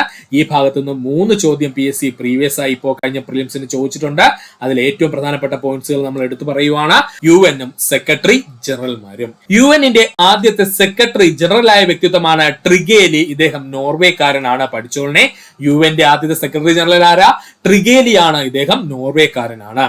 UN സെക്രട്ടറി ജനറൽ ആകുന്ന ആദ്യത്തെ യൂറോപ്യൻ ആരെന്ന് ചോദിച്ചാൽ ട്രിഗേലിയാണ്. UN സെക്രട്ടറി ജനറൽ ആകുന്ന ആദ്യത്തെ യൂറോപ്യൻ ട്രിഗേലിയാണ്. UN സെക്രട്ടറി ജനറൽ ആകുന്ന ആദ്യ സ്കാൻഡിനേവിയൻ രാജ്യക്കാരനാരെന്ന് ചോദിച്ചാൽ അത് ട്രിഗേലിയാണ്. പഠിച്ചോളനെ. UN സെക്രട്ടറി ജനറൽ ആകുന്ന ആദ്യത്തെ സ്കാൻഡിനേവിയൻ രാജ്യക്കാരനാരെന്ന് ചോദിച്ചാൽ അത് ട്രിഗേലിയാണ്. UN സെക്രട്ടറി സ്ഥാനം രാജിവെച്ച ആദ്യത്തെ വ്യക്തി ട്രിഗേലിയാണ്. ഇത്രയും ട്രിഗേലിയെ കുറിച്ച് പഠിക്കണം. UN സെക്രട്ടറി ജനറൽ സ്ഥാനം രാജിവെച്ച ആദ്യത്തെ വ്യക്തിത്വമാരാണ്? ട്രിഗേലിയാണ്. ഇത്രയും സുഹൃത്തുക്കളെ വ്യക്തമായിട്ട് പഠിക്കുക. UN സെക്രട്ടറി ജനറൽ ആയിരിക്കെ മരണപ്പെട്ട വ്യക്തിത്വം ഡാഗ് ഹാമർഷോൾഡ്. പഠിച്ചോളനെ. UN സെക്രട്ടറി ജനറൽ ആയിരിക്കെ മരണപ്പെട്ട വ്യക്തിത്വമാരാണ്? ഡാഗ് ഹാമർഷോൾഡ് ആണ്. മരണാനന്തരം നൊബേൽ ലഭിച്ച ആദ്യ UN സെക്രട്ടറി ജനറൽ ഡാഗ് ഹാമർഷോൾഡ് ആണ്. മരണാനന്തരം നൊബേൽ ലഭിച്ച ആദ്യത്തെ UN സെക്രട്ടറി ജനറൽ ആരാണ്? ഡാഗ് ഹാമർഷോൾഡ് ആണ്. മരണപ്പെട്ട UN സമാധാന പോരാളികൾക്ക് UNO നൽകുന്ന അവാർഡാണ് ഡാഗ് ഹാമർ ഷോൾഡർ അവാർഡ്. പഠിച്ചോളനെ. മരണപ്പെട്ട UN സമാധാന പോരാളികൾക്ക് UNO നൽകുന്ന അവാർഡാണ് Dag Hammarskjold award. UN library അറിയപ്പെടുന്ന പേര് ഡാഗ് ഹാമർ ഷോൾഡർ നാമത്തിലാണ്. പഠിച്ചോളനെ. യുവന്റെ ലൈബ്രറി അറിയപ്പെടുന്ന പേരെന്താണ്? ഡാഗ് ഹാമർ ഷോൾഡിന്റെ നാമത്തിലാണ്. ഇതും കൂടെ സുഹൃത്തുക്കളെന്ന് ഓർത്തുവെക്കുക. ഇമ്പോർട്ടന്റ് ആണ്. UN സെക്രട്ടറി ജനറൽ പദവി വഹിച്ച ശേഷം ഒരു രാജ്യത്തിന്റെ രാഷ്ട്രപതിയാകുന്ന വ്യക്തിയാണ് കുർട്ട് വാൾട്ട് ഹൈം. പഠിച്ചോളനെ. UN സെക്രട്ടറി ജനറൽ പദവി വഹിച്ച ശേഷം ഒരു രാജ്യത്തിന്റെ രാഷ്ട്രപതിയായ വ്യക്തി ആരെന്ന് ചോദിച്ചാൽ അത് കുർട്ട് വാൾട്ട് ഹൈം ആണ്. UN സെക്രട്ടറി ജനറൽ ആകുന്ന ആദ്യ ഏഷ്യക്കാരൻ യൂത്താൻഡ് ആണ്. പഠിച്ചോളനെ. UN സെക്രട്ടറി ജനറൽ സ്ഥാനം വഹിക്കുന്ന ആദ്യത്തെ ഏഷ്യക്കാരൻ ആരാണ്? യൂത്താൻഡ് ആണ്. ഏറ്റവും കൂടുതൽ കാലം UN സെക്രട്ടറി ജനറൽ ആയിരുന്ന വ്യക്തിത്വം യൂത്താൻഡ് ആണ്. പഠിച്ചോളനെ. ഏറ്റവും കൂടുതൽ കാലം UN സെക്രട്ടറി ജനറൽ സ്ഥാനം വഹിച്ച വ്യക്തിത്വമാരാണ്? യൂത്താൻഡ് ആണ്. അമേരിക്കൻ ഭൂഖണ്ഡത്തിൽ നിന്നുള്ള ആദ്യത്തെ UN സെക്രട്ടറി ജനറൽ ജാവിയൻ പെരസ് ഡിക്വയർ ആണ്. പഠിക്കുക. ഇമ്പോർട്ടന്റ് ആണ്. അമേരിക്കൻ ഭൂഖണ്ഡത്തിൽ നിന്നുള്ള ആദ്യത്തെ UN സെക്രട്ടറി ജനറൽ ആരാണ്? ജാവിയൻ പെരസ് ഡിക്വയർ ആണ്. UN സെക്രട്ടറി ജനറൽ ആയതിനു ശേഷം ഒരു രാജ്യത്തിന്റെ പ്രധാനമന്ത്രിയാകുന്ന ആദ്യത്തെ വ്യക്തി ജാവിയൻ പെരസ് ഡിക്വയർ ആണ്. UN സെക്രട്ടറി ജനറൽ ആയതിനു ശേഷം ഒരു രാജ്യത്തിന്റെ പ്രധാനമന്ത്രിയാകുന്ന ആദ്യത്തെ വ്യക്തി ആരാണ്? ജാവിയൻ പെരസ് ഡിക്വയർ ആണ്. പഠിക്കുക. UN സെക്രട്ടറി ജനറൽ ആകുന്ന ആദ്യത്തെ ആഫ്രിക്കൻ വംശജൻ എന്നറിയപ്പെടുന്നത് ബുട്രോസ് ഖാലിയാണ്. പഠിച്ചോളെ. ഈജിപ്ഷ്യൻ വംശജനാണ്. അതുകൂടെ സുഹൃത്തുക്കളൊന്ന് ഓർത്തു വെച്ചേക്കണം. ഇമ്പോർട്ടന്റ് ആണ്. UN സെക്രട്ടറി ജനറൽ ആകുന്ന ആദ്യത്തെ ആഫ്രിക്കൻ വംശജൻ എന്നറിയപ്പെടുന്നത് ആരാണ്? ബുട്രോസ് ഖാലിയാണ്. ഇദ്ദേഹം ഒരു ഈജിപ്ഷ്യൻ വംശജനാണ്. ഏറ്റവും കുറച്ചു കാലം UN സെക്രട്ടറി ജനറൽ ആയിരുന്ന വ്യക്തിത്വം ആരെന്ന് ചോദിച്ചാൽ അത് ബുട്രോസ് ഖാലിയാണ് കേട്ടോ. ഏറ്റവും കുറച്ചു കാലം UN ജനറൽ സെക്രട്ടറി ആയിരുന്ന വ്യക്തിത്വമാരാണ്? ബുട്രോസ് ഖാലിയാണ്. UN ആദ്യ കറുത്ത വർഗ്ഗക്കാരനായ സെക്രട്ടറി ജനറൽ ആരെന്ന് ചോദിച്ചാൽ അത് കോഫി അന്നൻ ആണ്. അദ്ദേഹം ഘാന രാജ്യക്കാരനാണ്. ഇത് പ്രീവിയസ് ക്വസ്റ്റ്യൻ ആയി ചോദിച്ചിട്ടുള്ളതാണ്. യുവന്റെ ആദ്യത്തെ കറുത്ത വർഗ്ഗക്കാരനായ സെക്രട്ടറി എന്നറിയപ്പെടുന്നത് ജനറൽ കോഫി അന്നൻ ആണ്. അദ്ദേഹം ഒരു ഘാനക്കാരനായ വ്യക്തിത്വമാണ്. നൊബേൽ സമ്മാനം ലഭിക്കുന്ന രണ്ടാമത്തെ UN സെക്രട്ടറി ജനറൽ ആരെന്ന് ചോദിച്ചാൽ അത് കോഫി അന്നൻ ആണ്. നൊബേൽ സമ്മാനം ലഭിക്കുന്ന രണ്ടാമത്തെ UN സെക്രട്ടറി ജനറൽ ആരാ? കോഫി അന്നൻ ആണ്. UN സെക്രട്ടറി ജനറൽ ആകുന്ന രണ്ടാമത്തെ ഏഷ്യക്കാരൻ ബാൻ കി മൂൺ ആണ്. അദ്ദേഹം സൗത്ത് കൊറിയക്കാരനാണ്. ഇതും പ്രീവിയസ് ആയി ചോദിച്ചതാണ്. UN സെക്രട്ടറി ജനറൽ ആകുന്ന രണ്ടാമത്തെ ഏഷ്യക്കാരൻ ആരാ? ബാൻ കി മൂൺ ആണ്. ഇദ്ദേഹം സൗത്ത് കൊറിയൻ വ്യക്തിത്വമാണ്. ബാൻ കി മൂണിനെതിരെ തിരഞ്ഞെടുപ്പിൽ മത്സരിച്ച മലയാളി ശശി തരൂർ ആണ്. ഇതും പ്രീവിയസ് ക്വസ്റ്റ്യൻ ആണ്. ബാൻ കി മൂണിനെതിരെ തിരഞ്ഞെടുപ്പിൽ മത്സരിച്ച, അതായത് നമ്മുടെ യുവന്റെ സെക്രട്ടറി ജനറൽ സ്ഥാനത്തേക്ക് മത്സരിച്ച മലയാളി ആരാ? ശശി തരൂരാണ്. നിലവിലെ ഐക്യരാഷ്ട്രസഭയുടെ സെക്രട്ടറി ആരാണ്? അന്റോണിയോ ഗുട്ടാറസ് ആണ്. ഇനി നമുക്ക് നോക്കാനുള്ളത് UNOയും ഇന്ത്യയും തമ്മിലുള്ള ബന്ധമാണ്. അതായത് ഇന്ത്യയിൽ ആരൊക്കെ എന്തൊക്കെ യുവന്റെ ഭാഗമായിട്ടുണ്ടെന്നൊക്കെ നമുക്ക് നോക്കാം. UN ആസ്ഥാനത്ത് ആദ്യമായി ആഘോഷിക്കപ്പെട്ട ഉത്സവം ദീപാവലി. ഇത് പ്രീവിയസ് ക്വസ്റ്റ്യൻ ആണ്. പഠിച്ചോളനെ. യുവന്റെ ആസ്ഥാനത്ത് ആദ്യമായി ആഘോഷിക്കപ്പെട്ട ഉത്സവം ഏതാണ്? ദീപാവലിയാണ്. യുവന്റെ പോസ്റ്റൽ സർവീസ് ഫോർ എവർ സ്റ്റാമ്പിൽ ആലേഖനം ചെയ്ത ആദ്യ ഇന്ത്യൻ ഉത്സവം ദീപാവലിയാണ്. യുവന്റെ പോസ്റ്റൽ സർവീസ് ഫോർ എവർ സ്റ്റാമ്പിൽ ആലേഖനം ചെയ്യപ്പെട്ട ഇന്ത്യൻ ഇന്ത്യൻ ഉത്സവം ഏതാണ്? ദീപാവലിയാണ്. യുഎന്റെ ചരിത്രത്തിൽ തന്നെ ആദ്യമായി UN ചാർട്ടർ വിവർത്തനം ചെയ്യപ്പെട്ട ഇന്ത്യൻ ഭാഷ സംസ്കൃതമാണ്. അത് വിവർത്തനം ചെയ്ത വ്യക്തിത്വത്തിന്റെ പേര് മറക്കരുത്, ജിതേന്ദ്ര കുമാർ ത്രിപാഠിയാണ് കേട്ടോ. യുഎന്റെ ചരിത്രത്തിൽ ആദ്യമായിട്ട് UN ചാർട്ടർ വിവർത്തനം ചെയ്യപ്പെട്ട ഇന്ത്യൻ ഭാഷ സംസ്കൃതമാണ്. ഇത് വിവർത്തനം ചെയ്ത വ്യക്തിത്വം ആരാ? ജിതേന്ദ്ര കുമാർ ത്രിപാഠിയാണ്. UN സുസ്ഥിര ഗതാഗത വികസന ഉന്നമന സമിതിയിലേക്ക് ഉപദേശകനായി തിരഞ്ഞെടുക്കപ്പെട്ട ഇന്ത്യക്കാരൻ ആരെന്ന് ചോദിച്ചാൽ ഈ ശ്രീധരനാണ്. നമ്മുടെ സ്വന്തം ഈ ശ്രീധരനാണ് യുഎന്റെ സുസ്ഥിര ഗതാഗത വികസന ഉന്നമന സമിതിയിലേക്ക് ഉപദേശകനായി തിരഞ്ഞെടുക്കപ്പെട്ടത്. ആരാണ്? ഈ ശ്രീധരനാണ്. UNOയുടെ അണ്ടർ സെക്രട്ടറിയായ ആദ്യ ഇന്ത്യക്കാരൻ ശശി തരൂരാണ്. UNOയുടെ അണ്ടർ സെക്രട്ടറിയായ ആദ്യ ഇന്ത്യക്കാരൻ ആരാ? ശശി തരൂരാണ്. UNOയുടെ അണ്ടർ സെക്രട്ടറിയായി 2019 വീണ്ടും നിയമിതനായ ഇന്ത്യൻ അതുൽ ഖാരെയാണ്. പഠിച്ചോളനെ, ഇമ്പോർട്ടന്റ് ആണ്, കറണ്ട് അഫേഴ്സ് ആണ്. UNOയുടെ അണ്ടർ സെക്രട്ടറിയായി 2019 വീണ്ടും നിയമിതനായ ഇന്ത്യൻ ആരാണ്? അതുൽ ഖാരെയാണ്. 2024 UN അസിസ്റ്റന്റ് സെക്രട്ടറി ജനറലായി നിയമിതനായ ഇന്ത്യക്കാരൻ കമൽ കിഷോർ ആണ്. പഠിക്കുക, 2024 യുഎന്റെ അസിസ്റ്റന്റ് സെക്രട്ടറി ജനറലായി നിയമിതനായ ഇന്ത്യക്കാരൻ ആരാണ്? കമൽ കിഷോർ ആണ്. UN സെക്രട്ടറി ജനറൽ സ്ഥാനത്തേക്ക് മത്സരിച്ച ഏക ഇന്ത്യക്കാരൻ എന്നറിയപ്പെടുന്നത് ശശി തരൂർ ആണ്. UN സെക്രട്ടറി ജനറൽ സ്ഥാനത്തേക്ക് മത്സരിച്ച ഏക ഇന്ത്യക്കാരൻ എന്നറിയപ്പെടുന്നത് ആരാ? ശശി തരൂർ ആണ്. UN പൊതുസഭയിൽ പ്രസിഡന്റായ ഏക ഇന്ത്യൻ വനിത വിജയലക്ഷ്മി പണ്ഡിറ്റ് ആണ്. UN പൊതുസഭയിൽ പ്രസിഡന്റായ ഏക ഇന്ത്യൻ വനിത എന്നറിയപ്പെടുന്നത് ആരാണ്? വിജയലക്ഷ്മി പണ്ഡിറ്റ് ആണ്. ഐക്യരാഷ്ട്രസഭയിൽ ആദ്യമായി മലയാളത്തിൽ പ്രസംഗിച്ച വ്യക്തിത്വം മാതാ അമൃതാനന്ദമയി. നമ്മൾ ആദ്യമേ പറഞ്ഞിരുന്നു, ഐക്യരാഷ്ട്രസഭയിൽ ആദ്യമായി മലയാളത്തിൽ പ്രസംഗിച്ച വ്യക്തിത്വം മാതാ അമൃതാനന്ദമയാണ്. ഐക്യരാഷ്ട്രസഭയിൽ ആദ്യമായി ഹിന്ദിയിൽ പ്രസംഗിച്ച വ്യക്തിത്വം AB വാജ്പേയി ആണ്. പഠിച്ചോളനെ, ഐക്യരാഷ്ട്രസഭയിൽ ആദ്യമായി ഹിന്ദിയിൽ പ്രസംഗിച്ച വ്യക്തിത്വം ആരാണ്? AB വാജ്പേയി ആണ്. ഐക്യരാഷ്ട്രസഭയുടെ പൊതുസഭയിൽ ആദ്യമായി തമിഴിൽ പ്രസംഗിച്ച നേതാവ് മഹീന്ദ്ര രാജപക്സെയാണ്. പൊതുസഭയിൽ, അതായത് ഐക്യരാഷ്ട്രസഭയുടെ പൊതുസഭയിൽ ആദ്യമായി തമിഴിൽ പ്രസംഗിച്ച നേതാവ് ആരാണ്? മഹീന്ദ്ര രാജപക്സെയാണ്. ഐക്യരാഷ്ട്രസഭയിൽ തുടർച്ചയായി 8 മണിക്കൂർ പ്രസംഗിച്ച് റെക്കോർഡ് സൃഷ്ടിച്ച വ്യക്തി VK കൃഷ്ണമേനോൻ. ഐക്യരാഷ്ട്രസഭയിൽ തുടർച്ചയായിട്ട് 8 മണിക്കൂർ പ്രസംഗിച്ച് റെക്കോർഡ് സൃഷ്ടിച്ച വ്യക്തി VK കൃഷ്ണമേനോൻ ആണ്. പഠിക്കുക. UN പൊതുസഭയിൽ പ്രസംഗിച്ച് ലോകശ്രദ്ധ നേടിയ ഇന്ത്യൻ സ്കൂൾ വിദ്യാർത്ഥിനി യുഗരത്ന ശ്രീവാസ്തവ. പഠിച്ചോളനെ, UN പൊതുസഭയിൽ പ്രസംഗിച്ച് ലോകശ്രദ്ധ നേടിയ ഇന്ത്യൻ സ്കൂൾ വിദ്യാർത്ഥിനി ആരാ? യുഗരത്ന ശ്രീവാസ്തവയാണ്. ഐക്യരാഷ്ട്രസഭയുടെ സിവിലിയൻ പോലീസ് ഉപദേഷ്ടാവായി നിയമിക്കപ്പെട്ട ആദ്യ ഇന്ത്യൻ വനിത കിരൺ ബേദി. ഐക്യരാഷ്ട്രസഭയുടെ സിവിലിയൻ പോലീസ് ഉപദേഷ്ടാവായി നിയമിക്കപ്പെട്ട ആദ്യ ഇന്ത്യൻ വനിത ആരാണ്? അത് കിരൺ ബേദിയാണ്. ഐക്യരാഷ്ട്രസഭയിൽ പബ്ലിക് ഇൻഫർമേഷൻ മേധാവിയായി പ്രവർത്തിച്ചിരുന്ന മലയാളി ശശി തരൂരാണ്. ഐക്യരാഷ്ട്രസഭയില് പബ്ലിക് ഇൻഫർമേഷൻ മേധാവിയായി പ്രവർത്തിച്ചിരുന്ന മലയാളി ആരാ? ശശി തരൂരാണ്.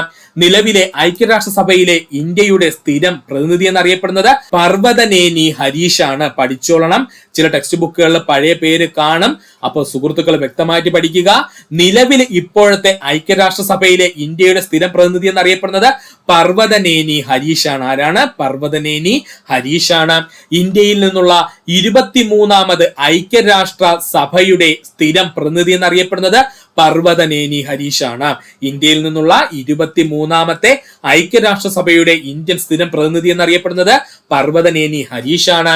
പർവതനേനി ഹരീഷിന് മുൻപ് ഐക്യരാഷ്ട്രസഭയുടെ ഇന്ത്യൻ സ്ഥിരം പ്രതിനിധിയായിരുന്നത് രുചിറാം കാംബെയാണ്. ഇതാണ് പഠിച്ചോളാൻ പറഞ്ഞത്. കാരണം എന്തെന്ന് ചോദിച്ചാല് ചില ടെക്സ്റ്റ് പുസ്തകങ്ങളിലൊക്കെ രുചിറാം കാംബെ എന്ന് കാണും.